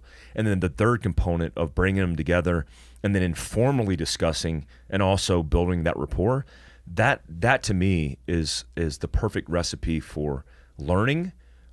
It's also the perfect recipe for like influence. Like it's just, and big shout out to Waylon Lucas, a Food Network chef who cooked for that event. Oh my gosh, dude, that food was. I put it back until I was having a slight difficulty breathing. Yeah, dude, it was the biscuits and the chicken, because we did like a Southern style. Even the salad, I was like, oh shit, I never thought about making salad like that. Desserts in the little mason jar. I might have had some cookies. Yeah, I grubbed really good. Well, and we need to do that again at some point. I know we were already kicking around dates, but it was... Yours would sell out, you were sold out in a week. I mean, 4 days. It was quick. It was fast. It was awesome. Yeah. What's going on in Portland? Tell me about what we need to discuss there. Dude. And that's... I'm joking. I know what's going on in Portland. So I thought that whole deal, because you don't hear a lot about it, was kind of going away. But I talked to, and this is broadly speaking because I don't want to ping out who they are. So DHS covers a lot of federal agencies. And I had 4 or 5 DHS agents train with me in Washington State last weekend, which was great, an amazing place. I was at a Cerebus training group. Big shout out to Steve and Morgan. They run it out in Goldendale. And whenever I've trained there, it sells out really fast. And I get a whole bunch of people from P&W, also like Washington, Oregon, even Idaho and Montana. And these agents, after they gave me a whole bunch of cool swag and said thank you. And we had a conversation afterwards at dinner where they're explaining to me the things they were dealing with. One, they don't have any of their chain of command support for protecting themselves in a crisis action plan, right? I've written crisis action plan for several embassies and several places all over the world. And it's important because if they don't have a plan that's coordinated with other interagencies, and they're just informally kind of winging their stuff, it's leading to a disaster. I mean, it truly is. Like Benghazi is actually an example of that in a way where, you know, not going into gross detail, but you have to have the backing of the agency or the federal agency that you're working with to be able to provide the service and support to facilitate your QRF, your support. So they are in a building that daily is getting attacked, where there are people taking YouTube videos, cell phone YouTube videos, and putting up their license plate information and their faces on YouTube. They're threatening everybody they see. They're getting, they've gotten like improvised explosive devices thrown at the building, fire bombs, which to me, when I talked to this particular person about the crisis action plan, I was most concerned with, because Ambassador Stevens died from smoke inhalation. Yeah. Unbeknownst to most people who only saw the conspiracy side, I actually was privy because I deployed there. It was part of a lot of the planning processes. Ambassador Stevens was never raped, was never stabbed, wounded. He was only died of smoke inhalation. The one picture of them carrying him out where people are like, oh, they're taking him out to do bad things to him. Those are actually good people who are helping him. Or giving it their best attempt to do so. Yeah. And what you should know about smoke inhalation is the black lung, a scorched lung, one breath, one inhalation of that hot air and smoke can kill you. I mean, a lot of people don't realize that, but if you stand up in a smoke-filled room and you take one deep breath, that could knock you unconscious and you'll die. So he died from that, but that's a threat for their building because it's already been done. Molotov cocktails have been thrown in. They're trying to set the building on fire. But what I was surprised with is right now, none of the department heads are allowing them to do this. They have penalized. I love that word. Penal? Is it penal? Yeah. Penalized? Penalized. I'm going to go with penalized. Penalized. Penalized the leadership who have had informal conversations trying to square away their own response. They have said, you're not allowed to do that. So they aren't allowing them to do that. And it's going to be a catastrophe at some point. And all it takes is, you know, the George Floyd finding was he was guilty on 3 major charges. But all it takes is one of these events to spark the justification for outrage, which will give them a window of time to be able to go here and attack these people. And these guys show up to work every day at these offices. And I'm scared for these agents because, one, it's not discussed. 2, there's no political recourse. Like nobody's holding anybody accountable for any of this crap. I just had an ABC News Channel 4 Salt Lake City, Utah journalist dox a paramedic by name in Salt Lake City, doxed him, went to his house, by the way, published his public information or his private information, including his first, last name, where he worked, and his address, showed his home on TV because he donated $10 to Kyle Rittenhouse's campaign fund. All the evidence that I've seen, Kyle Rittenhouse, by the evidence that I've seen, I've communicated to his lawyer. It looks like Kyle Rittenhouse is being charged, and that he might even be convicted for something that he justifyingly defended, which is his life. He's stupid. And there's 2 different conversations there. The stupid aspect, him even being there in the first place, and the actions that he had to or was forced into making decisions about because he was actually there. 100%. Yeah. 100%. So what I'm afraid is going on is a lot of politics in our world and media-based bullshit is driving the decision-making of actual law and the protection of real people going out there and risking their lives every single day. What do you think that leads to in the long term? Well, I think the biggest thing that we'll see long term is what's happening right now, which is setting new precedent in law, and which is redefining and rewriting our law, and also creating a culture which is completely accepting of that. I mean, look, LeBron James on the Columbus, Ohio shooting, which a police officer arrives on the scene.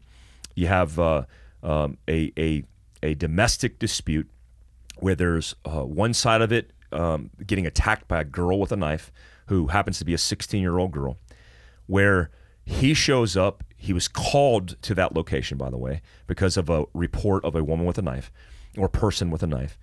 As he gets out, she's stabbing one of the girls, and it happens in a flash. But that flash moment that you see is a very clear-cut case of self-defense, which is bodily harm or death to an innocent human being, not only to himself, which was the police officer was a white cop, but also to the public.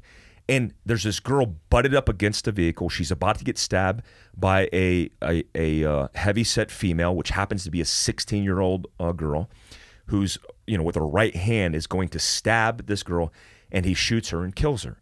And I think the father, and I might get this wrong, I'm just parastoring here. The father was Offset, was just seen kicking a girl in the head to the ground. And he's standing there saying, you just shot her. She's only a girl. She's only 16 years old. She's just a girl. And he literally just kicked the girl in the head. And all of a sudden now he's against the police officer. Well, and now what you have is LeBron James, right? The king, in quotations, arrogant and sarcastic quotations, coming out saying that cop basically needs to get doxxed and canceled. Even inciting violence in a way with his tweet, which I won't repeat. And then he deletes it later. But now there's riots in Columbus. There's protests all over the U.S. For what? If that cop didn't kill that girl, then you would have another African-American person killed in a homicide in Columbus.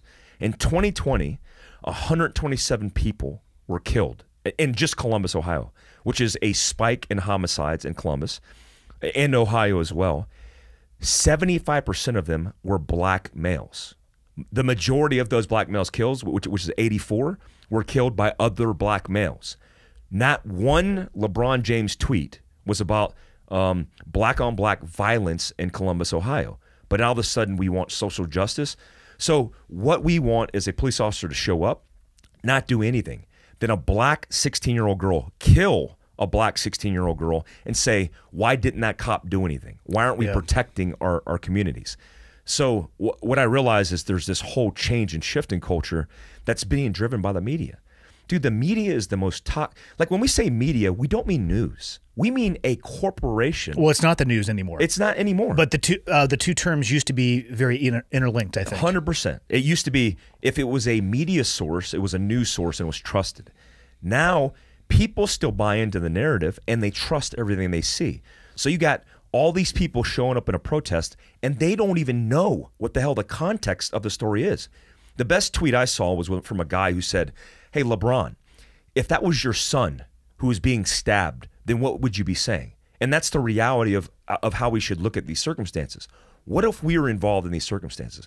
What if we were the cop who was trained to defend human life? And tasked with that as well. And tasked with it. Like the belt around you, the shield that you wear is all in the means of protecting civilians and citizens of your community. He shows up and there's a girl being stabbed right in front of him.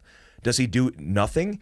And what I've seen is this idea that he should have went forward and used less force, not deadly force, and that would have been okay.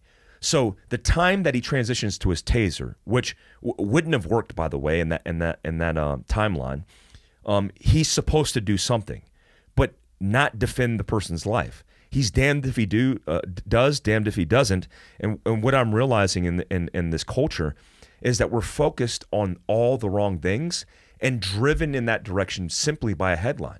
Because if the headline read, Black Lives Matter, these many black people were killed overnight in this inner city, and Black Lives Matter was protesting about that, and then we were going to war with the criminals that were killing other innocent people, I would be behind that.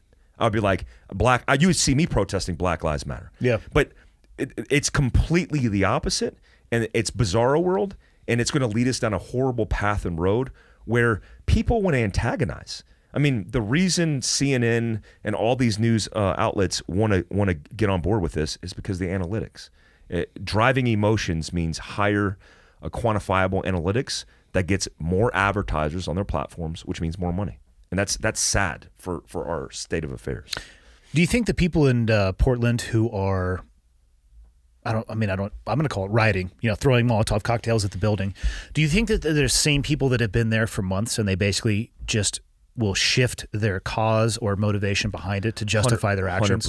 100%. That's a spot on analysis, because what it is most of these guys and gals are disaffected anyway. Yeah. They don't have jobs. They're bored with life. They need purpose. They find a cause. They're behind it, but they don't have any idea why they're behind it. Long term, they were in it initially because they were emotional. Yeah. Now they're just like, oh shit. Now we got to stick to this. The problem is we are showing the world and our communities via politics and politicians' policy that they create that we don't respect law and order. So sovereignty is built in the structure of law and order. If we don't have that, what do we have? We have fucking Taliban 2.0. I mean, we have essentially a reckless and free Wild West where you can do whatever the fuck you want. But if you're justified in doing whatever you want, or you're defending yourself or your family, then you're on the wrong side. But if you have a political agenda, if you have a social justice cause, then you're justified in doing whatever the fuck you want, even burning down your own community. And it makes no fucking sense. But here's what I'll tell you, because it doesn't make sense to establish a problem and not come up with a solution. The solution is look at the world around you, which includes the telephone that you're tethered to, the communities that you live in, and do your best to disconnect from all that bullshit. And if people like, I'm on this big bandwagon now of like inciting people to put down their phones away from the media and pay attention to guys like us who are trying to bring value that's positive. Go in a fucking dojo and do jujitsu. Get a chicken coop. Dislocate yourself from an urban population center. Get off of fucking welfare. Do as much as you can to be self-reliant. That's the fix, because it's never going to get better. It's only going to get worse as technology continues to fucking evolve.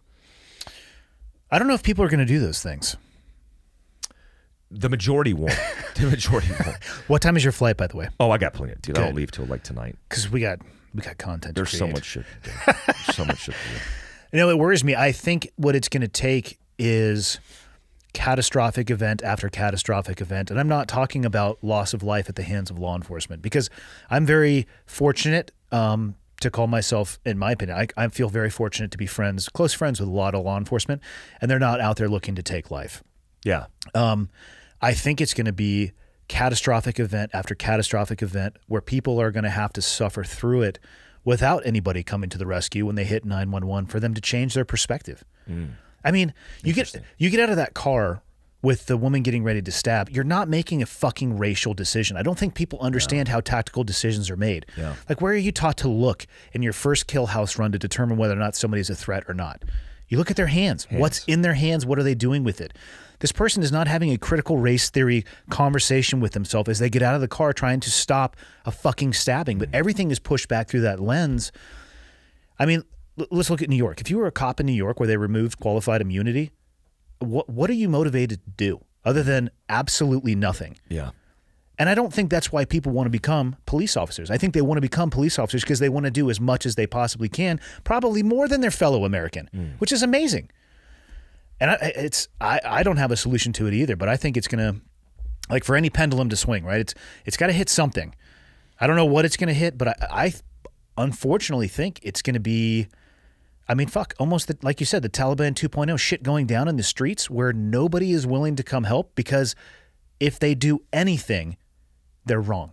Yeah. There's those kind of social experiments are going on in some places like Portland, where the police basically can't do anything.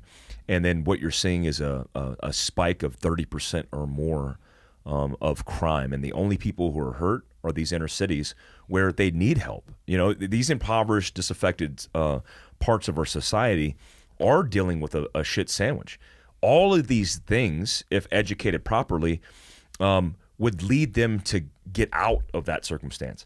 But politically and then tactically, what the current administration is maneuvering on is more dependence.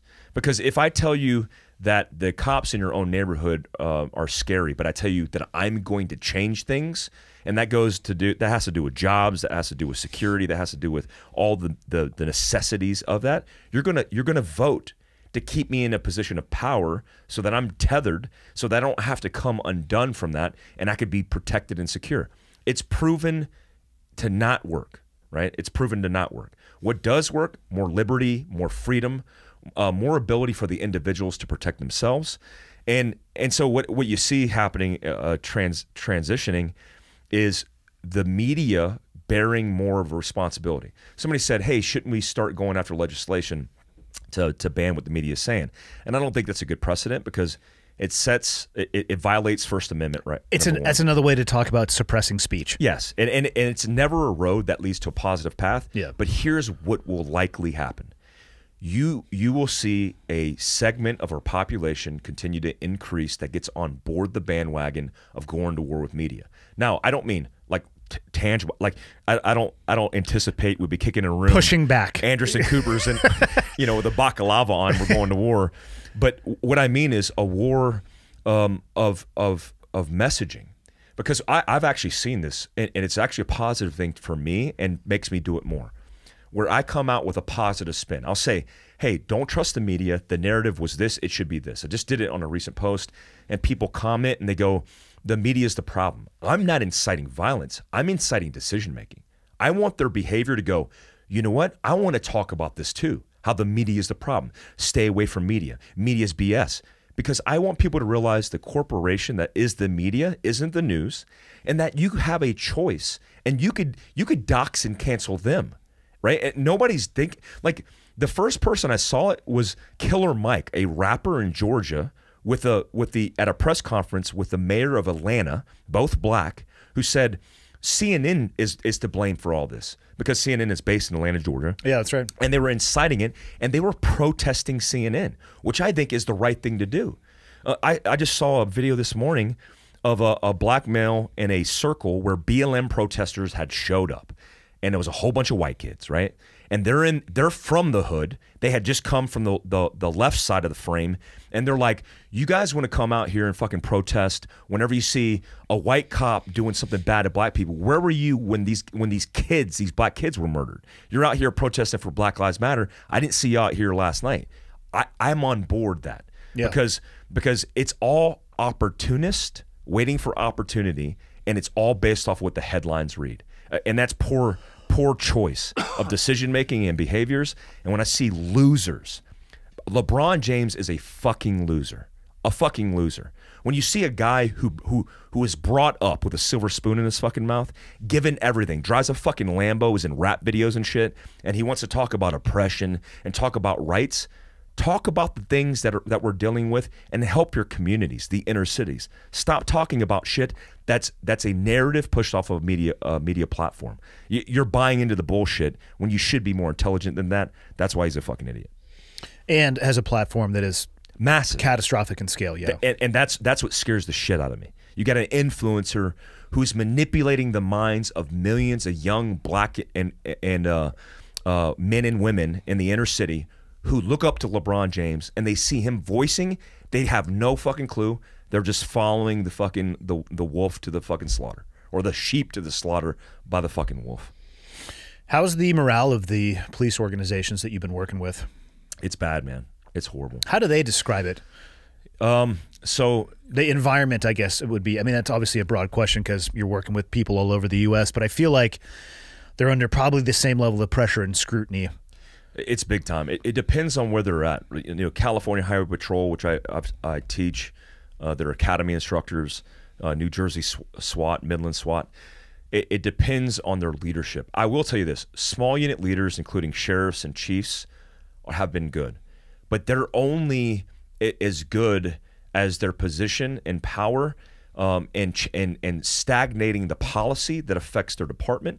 Because once that policy change takes effect, they have no skin in the game. So a lot of them, like the sheriffs, including Mark Lamb of Pinal County, a whole bunch of good sheriffs across the U.S. My sheriff in Heber City, Utah, by the way, is a boss as well. He just tried to get an ordinance passed by the city commission for saying that we are a Second Amendment sanctuary, which he wants in an ordinance. I do too in my own town, because I don't want it just to be hypothetical. I want it written in law. They're doing their best, and that's a good sign of a good leader. top down, trying to shield them from the bullshit, allowing them to do their job, supporting them in doing that. But the bottom line is, depending on where you're at and what shooting you're in, is going to determine, probably through a cell phone, on how lasting that relationship of protection is going to last. Because you can look at Columbus, Ohio now. I mean, the leadership of Columbus, the Democratic mayor of Columbus came out and said that shooting was essentially said, parastoring and phrasing, that shooting was justified and he was protecting another girl. Damn right. That's the right answer. Every fucking leader in the leadership of that police department should have came out and said the same, but they won't. They said, we're doing an investigation. It's tragic, and we're making sure we're checking every angle and making sure it's clear cut. You should come out with a statement and say, look, what happened is tragic, but the bottom line is he protected the life of another citizen in our community, and that cost a person their life. But that officer who did that is a fucking hero. And if they would do that more often, they wouldn't have to play this game. Because even if they stood up and said that's what happened and they got fucking fired for it, at least they went out on principle and standing up for a value versus what they're doing now. And it's also possible to support the police and mourn with the victim's family as well. And actually, victim is not, I don't know if that's the right term, because taking the life of somebody who is trying to take the life of somebody else, the person who is has the attempt against their life would be the victim. I don't know what you would call the person who was shot by the police, but it's okay. And I don't understand why this is conceptually hard for people. You can actually support the police and the families that are impacted by the loss of life and the execution, the justified and legal execution of their roles and responsibilities. But it seems like you have to pick one or the other, and I think that's a shitty place to be. Yeah. It's a shitty choice. Like we have George Floyd's a perfect example of this. George Floyd was murdered according to law, right? Despite your opinion on it, I mean, this police officer was charged with second, third degree, and manslaughter, like very egregious charges for the role he played in his death. Now, despite your opinion, George Floyd was a career criminal. He had a record. In fact, he had a arrest record and track history of swallowing drugs. And they even have the recording of him being detained where he was trying to swallow drugs in a similar action. So when you have somebody like this girl who's 16 years old, it is a tragedy. It's a tragedy that anybody's killed. It would have been more of a tragedy if that innocent girl who was trying to protect herself with no knife in defense of her life was killed and murdered in front of the police officer. And so the police officer had to step in. At that point, she's a suspect, right? She's somebody who's under suspicion of doing something egregious. He sees her in one act, in milliseconds, going to stab. Like I went frame by frame through it because I like to have a lot of understanding of how these things happen and using my own experiences and judgment. And that is like the clearest cut case of self-defense I've ever seen. Right? You can't even make up. It's like a virtual simulator where the girl comes back and you could see the knife as broad as day. It's massive. And that snapshot of what he's taught, what we're trained, is to look at hands and assess threats. That's a clear shoot, no shoot answer. We don't use foot guns. We use fucking hand guns, right? We use things in our hands. And she's going rear and back, and he shoots her before she's able to impact this girl who is balled up, backed up against a wall. And I wonder what the parents of the girl who was about to be stabbed to death are actually thinking tonight. I wonder if they're thinking, man, that white police officer saved our baby girl's life. If I was the father of that girl in the pink jumpsuit that actually survived, who was able to walk away with her life, I would be thinking to myself, Jesus, what a tragedy that this 16-year-old girl made the decision to kill and hurt somebody. But thank God there are law enforcement officers who are willing to put their lives on the line and make decisions in milliseconds that save my baby girl's life. That's what I'd be thinking today. That's what I'd be thinking too. Yeah. Problem is, the currency of the day is emotion. It's crazy. It's crazy. It's insane. Yeah. And then it leads, that's why I asked you about the morale of law enforcement. I mean, I have no doubt that at this day and age, recruiting is going to become an issue. And when you are successfully recruiting, are you recruiting the right people? Are they coming into it for the right reason? Yeah. They're under a social optic in pressure that I think is going to take, I mean, I think it might be measured in decades before it swings the other direction. And again, I think it's going to be based off of catastrophic events. And I don't want that to be the case, but I don't know another way around it. I would love to see some, because there's been audio files and video files and clips of mayors and people who are in charge of policy saying, we don't need cops. We should just banish the police department now. Are there not lessons in history that prove that to be categorically fucking false? I want them to do it as a social experiment. You want to do it? You want to put your do you want them to do it where you live? No, not at all. Well, I think my community is good enough at protecting themselves. That's why I advocate for, like, you are your own first response, right? Yep. You're the person at the scene that's going to react in milliseconds to be able to save and defend your life. I would hate to see it happen, but it's likely already happening in different ways. And it's easy to look at statistics. And the only people who lose are the people in those inner city communities or populations. And the only people who win are the politicians who stay in power and the media companies that continue to make money. I've said it many times. People lose sight of the fact that any major media outlet, they sell ad revenue based on the same rating system that the Big Bang Theory or Friends. I mean, obviously both those shows are old. We'll go with a modern blockbuster, SEAL Team, no big deal. Such a great. Didn't you play a role in that? Absolutely not. God, if they ever called me, I would just do everything completely wrong. It would be an amazing exercise in patience on their end, not on mine.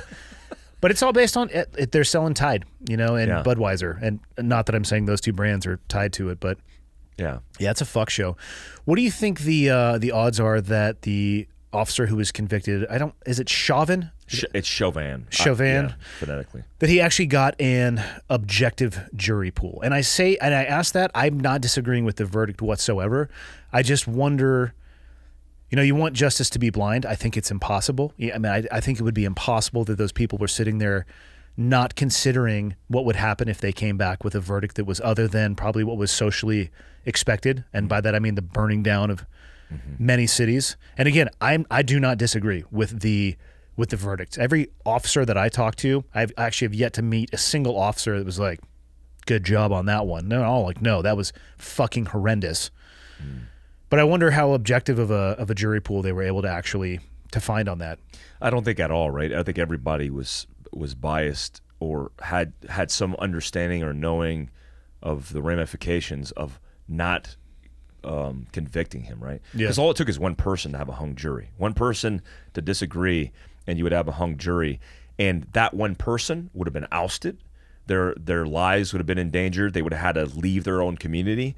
And look, the prosecution was set up for success in everything because it had already been decided in a court of public opinion. Like, everybody had decided that.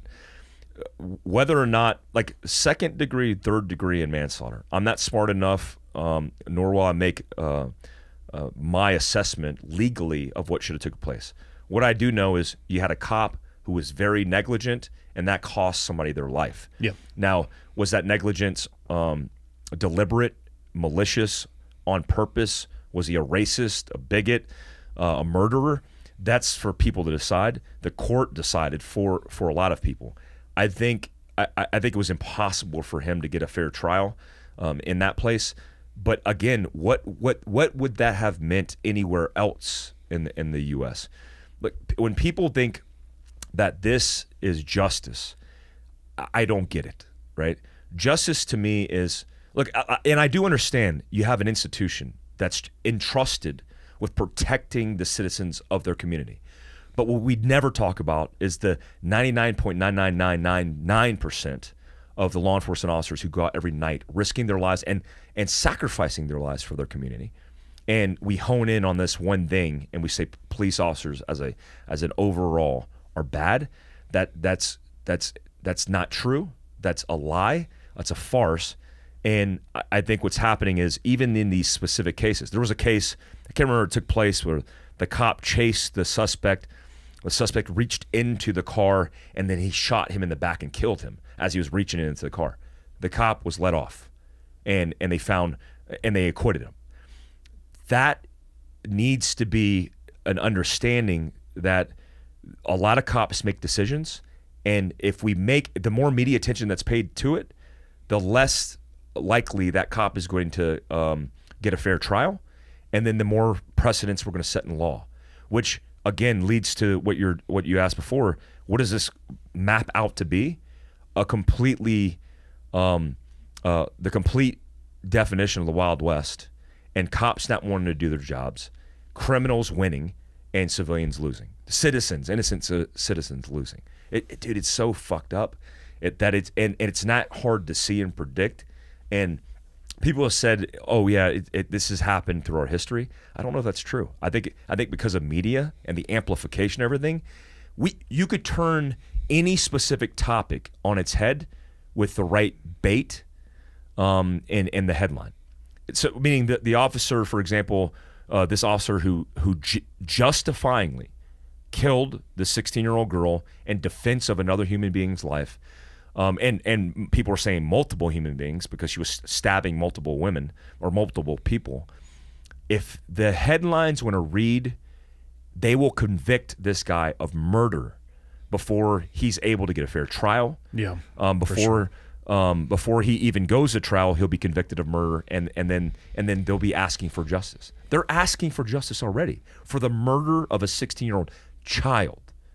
I saw the video. They might have seen the video, but if we're convicting people of defending people's lives justifyingly by all definitions of law and ethic, we are setting a new precedent that's going to change history.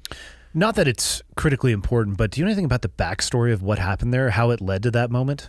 So there were already police officers on the scene. I know the second camera that I saw, they had already put somebody in a police car. Really? Yeah. So like there's a video of a guy who's putting a person in a police car who's on the scene already, which are the second and third officers who show up to treat the girl as the guy has his gun out, because it was a large domestic call of a girl arriving on the scene, and there was this big fight that broke out. I don't know if he was a young police officer. He'd only been on the force since 2019, and he got that snapshot. And by the way, I think the police officers were wearing white. You see them wearing white button-ups. They almost look like EMT professionals as they run up on the scene. Those are all the police officers that are showing up. Large domestic call, but reports of a woman stabbing other women, and obviously it was a domestic that turned into something more violent. That sucks. Yeah, I don't want to see that guy go to prison for the rest of his life, and then changing the precedent for all law enforcement officers who are going to make a decision, and they likely don't make a decision because of the fear of getting prosecuted for murder, and not saving somebody's life. That's what you're going to see. I feel like if you were to play a scenario out exactly like that, take race out of the picture, make the simulator video, whatever you want it to be, but you have to make a decision based off of what you encounter, and you put your average civilian all the way up to your trained professional in that situation, they're going to make the same call. Oh, all of them would. Yeah, I have a $120,000 simulator in my place now, and we've put people through that scenario. We teach a course called Decision Point. We're teaching a course with Amber. It's at ms.amber.lelle. She's one of our educators for female training, but we're going to put females in this on the 15th of next month through this training block who've never been in these situations before, to show them how difficult it is to make a decision in milliseconds to save your life. Yeah. Because you only get one opportunity at that. If you mess that up, you die or somebody else dies. And that's the only way to drive it home. And I've actually seen a couple of news stories of guys who were like anti-cop, I've seen these too. Justice. Then they got some time at a trainer and completely changed. Yeah. And good for them for keeping an open mind about it. But then they realized, dude, this is insane. And these cops deal with this every single day. And look, I'll always back the blue and for the right actions of the blue. Yeah. And me and you, I don't know if you had a transition in this, but when I went from 06 to 07 to 08, in 08, if we shot somebody on target, we had to do a shooter statement. Yes. Yeah, I was under investigation, 15-6 investigation, and in the court system, the Iraqi court system, for shooting Iraqis. Like this one guy pulled up in a checkpoint, and and he started pushing his truck towards our checkpoint. And I was with one of the Iraqi Tier 1 guys, and we were on the hit, and I was running a whole troop of guys. So only 4 Americans could go on target. And so I'm with this guy, and he sees it, and he tells him, Ogaf, which means stop. And the dude doesn't stop. So I push the fucking guy out of the way, and I fucking put like 5 rounds in the front of the cab. Except the front of the cab didn't have an engine bay because it was a fucking bongo truck. But I'm like, he stopped. Yeah. If it was 07, I would have shot him through the windshield and killed him. Yep. But I wanted to give him I could have shot him based on our ROE and killed him right there. But I didn't want to. I put him in the rounds, and I pulled up on scene with one of my other guys, the interpreter, and then one of my Iraqis. And he's screaming because I put 62 grain retip through his fucking legs. And I'm like, tell this dude to fucking turn the fuck around and drive the fuck away. He's wounded in his legs. Go to a hospital. Get the fuck away from here. And he did that. He went to the police. They did a police report. They did an investigation. It went to a court system. They sent me a subpoena where I had to do a shooter statement. And then they told me, like, this is weird, but they told me 2 weeks later, my commander comes to me and he goes, hey, Mike, your investigation's over with. You can go back on target. And I'm like, what do you mean? I can go back on target. He goes, you can go back on target. I'm like, I went on target like 2 days ago and I fucking killed the dude. Like, What are you talking about? He's like, oh, yeah, you're under a 15-6 investigation. And I'm like, what the fuck? Are you serious? So when they said that, it made me change. Like, I'm in a opportunity, in a moment, and in the back of my mind, I'm like, do I want to do this? Because and we get back from target, and they're like, all right, we got 3 EKIA on target. Who are the shooters? Nobody raised their fucking hand. Because they didn't want to be prosecuted in a court. They were prosecuting dudes inside the justice system that was the Iraqi justice system. Insane. So that's hard for me to wrap my head around. Fucking, it was some kind of appeasing to the system. And so I would do shooter statements, but it was basically just articulating your actions. Yes. And my last one was in Afghanistan, and yeah, it was more just like the standard SALTA. What was the situation, activity, location, all that shit. I don't know if they were putting it through the court system. It was basically the battle space commander wanted justification, and then they started wanting boots on the ground. I'm like, hey man, I took that shot at like 1,300. I'm not walking out there. I know. To take a fucking picture, and then you had to justify why you couldn't go out and get boots on the ground BDA. It's like. And then also, I mean, how many times have you shot somebody and watched somebody else come up and take the gun? Like, by the time I could get there for boots on the ground BDA. It's like, dude, you want me to paint a picture. Yeah. I don't got time to paint a picture. It's a wild world we're living, Mike. It's fucking crazy, man. Where are you driving the ship with Fieldcraft? Where are you guys headed now? What's the focus? Well, foci, if you will. Foci? Foci. We're wordsmithing our asses off We're today. making up shit. Dude, we haven't had any caffeine. I mean, Nothing. It's a barren table. Where's Kill? Oh, we don't do that anymore.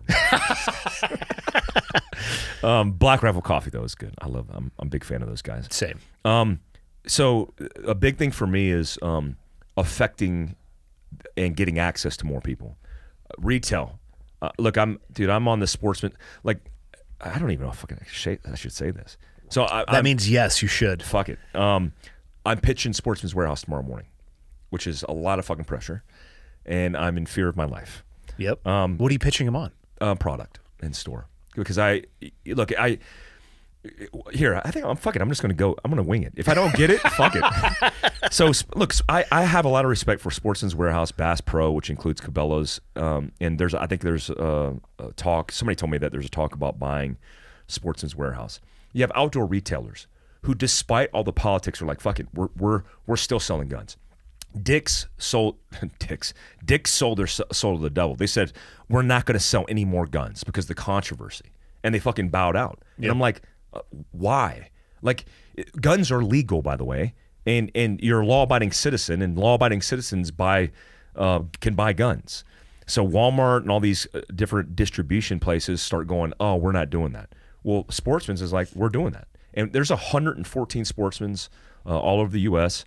When I lived in California, I used to go there and have the one place that I can go buy guns and ammo, sports equipment. And so there's an access to a market. That's our market. People who are preparedness minded, where we want to get more access. And I have an Inside the Waistband holster, which I think in slight ways that mean a lot to me, are changing the way that we carry safer. And so it's not even out yet as a product because I want to give exclusivity. And I'm pitching them tomorrow. Hope to pitch Bass Pro at a later time. And we're evolving and scale that way. But our new thing is self-reliance. Like, dude, like my chief of staff for my company is a female named Dee Dee. Yeah, I met her. Yeah. Dee Dee's phenomenal. And people are like, what? I don't get this. Like, we'll get it because that's how I want my fucking company to roll. I don't want us to be a whole bunch of fucking special operations dudes. Let me tell you what that company would do. Run it right into the fucking ground. Yes. At an aggressive rate of speed, and when they encountered failure, they would just go harder. Yes. 100%. They would burn it down, do something epic and stupid. They would do something weird. And you got to bring the adults into the room at some point because we're children. We are fucking children, dude. Yeah. Like I love, people don't understand this about Black Rifle Coffee and Evan Haver. Evan's a good buddy of mine. But when he scaled to the point he is now was when he diversified.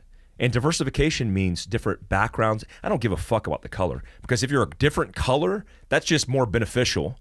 But I don't care about that. I care about your background and your diversity.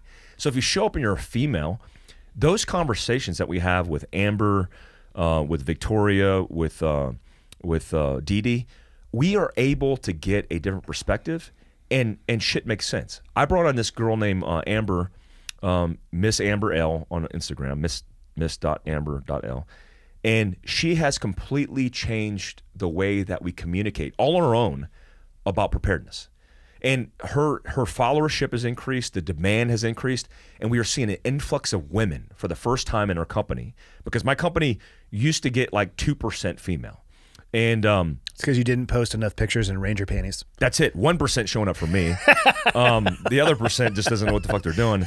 But now we're getting like 15, 20% showing up, and they're like interested in this thing called preparedness because they realize with 17 million new gun owners in the last fiscal year that they need to be trained and prepared. And that for me is awesome because I want this idea I want it to be mainstream, not corny mainstream, not popular on the fringe side, but I want it to be popular because it's accessible to people and people go, oh yeah, this isn't special operations, dark, shadowy prepper shit. This is like, I could just introduce this to my family. My director of marketing is a member of the Church of Jesus Christ and Latter-day Saints. I have 5 females that work for me out of 30, 40 employees. I have a chief of staff that's female. I have my chief financial officer is female. And my influencers, which I want more to be female, are female. Not for the sake of fucking diversity and personifying diversity, but for making it more accessible to fucking families and to fucking women. Because what I've realized, and I got this from Amber, if a woman comes to the table and says, hey, like we should be looking at this thing called preparedness, and the dude's like, holy shit, yeah, why haven't I been thinking of that? They're more likely to take the fucking journey, right? Versus if the guy doesn't give a fuck, they're not going to do it, period. Yeah. So I want Fieldcraft to migrate into all accessible for all, more training, more content. And there's this whole overland thing that we could talk about. It's fucking, I'm stoked about. Overland, are you talking like deck out vehicles and go from point A to point B? Dude, I bought. Is that called vehicle camping? It's called glamping. Glamping, yeah. Well, I just bought a 75 series Land Cruiser truck. Must be nice. It's fucking so using bad. that AmCon money. I sold the Sprinter. It's so that's good. It's so, dude, it's the only one in the country, right? It's a 75 series Land Cruiser quad cat truck. So a 4-seater quad cab that used to be a fire truck in Japan. They brought it here. We got this guy, the guys from Fit Garage in Bend, Oregon, amazing dudes. My buddy Foster Huntington, Kevin, and all these guys, Mark Welsh. I had this little clique up in Washington State. It's fucking great up there. You should go up there. Have you ever been up there? Yeah, pass through. Dude, I fucking love it. Everything off the Columbia River, 100 miles away from Portland, from Washougal to Bend, Oregon. I fucking love that. So I go and see this vehicle, and I'm building a vehicle for Overland Expo in September. You have to fucking come to Overland Expo with us. Yeah, where is it? It's in Flagstaff, Arizona in September, end of September. End of September? Yeah, it's like the 20, whatever the weekend the 20-something is. It's that. Because it's a big expo of overland geeks, off-roaders, campers, outdoor industry coming together. But I want to do this vehicle build where we build out something unique, something different, and then we're going to follow the Lewis and Clark Trail, talk about some of the history, but have this vehicle, live out of the vehicle. Because you take a vehicle, no matter what your vehicle is, this one happens to be a Land Cruiser truck, pretty cool setup, and you do all these experiences, it's recreation. But my thinking is, if you build out a fucking rig for your family and it's preparedness minded, it has a survival first aid, by default, you are setting yourself up for success for bugging out. You can hide the lesson in the recreation. Exactly. It's like, and those probably are the most effective ones because people don't even realize they're being taught. 100%. They're just this is awesome. And then at the end of that, at that journey, they have a completely different mindset when it comes to preparedness and a bug out vehicle. Yeah, I'm doing the whole overland experience in June with Mike Hernandez. We have at Fieldcraft Mobility on Instagram. Mike Hernandez runs that page. He's one of our employees that runs mobility. But in this overland experience, we camp, we learn along our path. So we stop and go, hey, let's talk about survival. Hey, let's talk about security. We do a patrol base where we teach them like basic principles of setting up security in a campsite. We camp, we fuck off, we shoot guns, we have fun. And at the end of the experience, you walk away with our mobility bag, it's loaded, and you go, fuck, man, that was fun. Now I could do the same shit with my family and not make preparedness this scary shit, which I think a lot of people buy into. Well, there's a difference between preparedness and paranoia. And it's a razor blade that some people seem to like to cut themselves with. Yeah. Like you don't need to go build a homemade bunker underneath your house. The bunker's the dumbest idea anyway. Like a garden hose would kill everybody in that. Totally. Or a nice J-dam. But I mean, yeah, depending on whatever you're into, you know, slight delay on the DP, fuse. Yeah. Slight delay and you're Fucksville. Yeah, it's dumb. I like the overland concept. I don't know if I have the fucking time for it. You live in the backyard of like some of the most epic terrain, but your fucking house that I've been to is that experience. Don't just drive your car 10 feet from where it's parked right in front of them. And just turn it around and face it towards the trees. That's it. Yeah. Do a picture of that. Dude, I got lucky with finding that house. Dude. It had been on the market for 390 days. It was a different real estate era. When I went there, so beautiful there, man. Yeah. I can get lost there. I would stay there. That's the kind of place I want to write a book. I'm working on building a place here in town. We're going to upgrade the podcast studio. We're going to go full big on the I haven't really talked about it much either, but fuck it. I'm building a Black Rifle Coffee here in Kalispell. Have you not mentioned that? No. Oh, shit. It's definitely going to have to happen now. But yeah, building that here, and then I'm going to have a studio with living area nearby as well. But I'll never get rid of that property. So you're going to do a Black Rifle Coffee with the studio inside the Black Rifle Coffee. It'll be a detached building, but I'm going to do it right. Like actual like insulation, air gap, controlled lighting. Going to bring on the guy who edits my videos for me now in the off time. I want to bring him on full time to do fulfillment because currently I do that out of the garage at my house. And real-time editing, which doesn't actually save you time, but like the product would be ready as soon as we're done. With like, because he'll come in and this episode will be out in 2 weeks, not Monday, but the following Monday. He'll finish it up like next week. Whereas opposed to us being done, that's what the little camera switcher is for, and the new cameras, it'll be ready to go. You know what you should do is put a display that ports the video when you're doing it live, so people can come into the coffee shop and hang out and listen to the podcast live. Oh shit! So it would only be a benefit to them if they come in live and get coffee, so they could have a little segment, an opportunity to see those guests. Strategery. Maybe even meet them. That'd be cool. Could get weird. It could be fucking weird as fuck. It could be super weird. Dude, is it downtown Kalispell? 3 blocks from here. Fucking awesome. Yeah. Yeah, there's only a few Starbucks around here. Put them right the fuck out of business. You should. We're going to have an open area for public use. We're going to have food trucks on site. Yeah. Maybe 2 food trucks and a beer truck. Still trying to figure it out. What? That's awesome. Huge open area, though, where we could I don't know, have people like Mike Guller come in and host Q&A. an event. Q&A in the coffee shop. Should end up being about 3,500 square feet of lounge area for the coffee drinkers, aficionados, if you will. That's so awesome, man. Yeah. I love it. I like. You should overland your ass up here and do an event in the coffee shop. I park the Land Cruiser up here. That whole idea of interaction with people and access, and in Kalispell with Black Rebel Coffee, that's cool. I got franchise lined out as well. I'm trying to find a fucking building, which is difficult to do in Heber. Yeah. Almost impossible, especially the right building. Difficult here too. So we are, me and my business partner, we have one that's a historical building and one that's attached to it that is not historical, which will no longer exist. So we're going to maintain the story behind the individual because it's amazing because he lit himself on fire on the roof and either died from that or the header that he took off of the roof. Wow. His name was Thibodeau.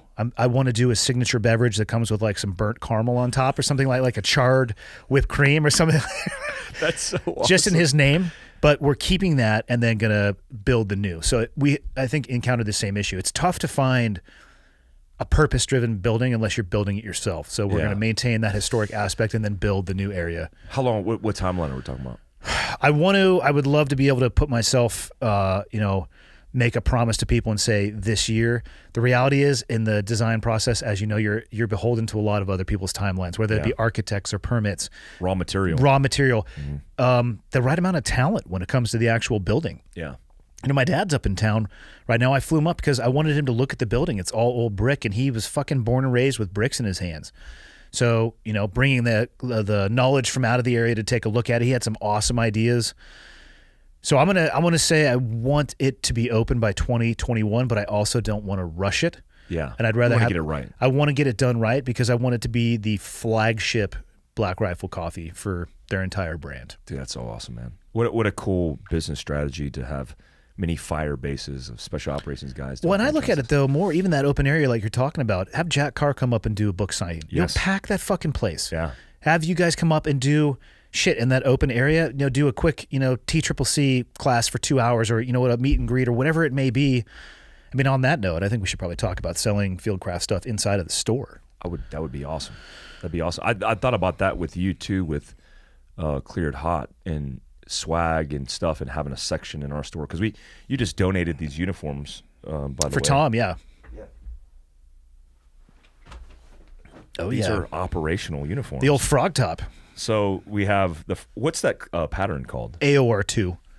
Oh, this is an AOR2 uniform? Yeah. I'm going to sell this on eBay. AOR1 is just the desert. That's just AOR2. So these AOR2s, which are going to Eagles and Angels, Tom's organization, are going to benefit charity. What he does is I'm wearing one. Yeah, you're wearing one right now? Yeah, I'm wearing one of my own hats, which is very egotistical of me. You're such a selfish piece of shit with your Mercedes. Dude, I can't believe this. So these are going to, I don't think those are legit Cry Precision too. I don't think he's some of that. Ever done this pattern, which is going to be insane. I don't think Tom's ever gotten these for Eagles and Angels. Well, don't forget I threw in some chocolate chips because you either chocolate chip or you don't. People probably now are like, you're recording. Yeah, people right now are like, what the fuck is chocolate chips? I'm talking old school Desert Storm Oon. The Oon. So these will all go integrated into clothing. Or patches, or I'll let Tom decide. I mean, he's done some notebook covers. He made a belt buckle one time out of one of my uniforms, an AOR1 desert one. Oh, those are going to be good. Those Cry Precision, those are pricey bitches. Dude, I think those are like $1,000. Should be like 2. It should be. Well, what else I'm going to tell Tom is he's coming to my place next week.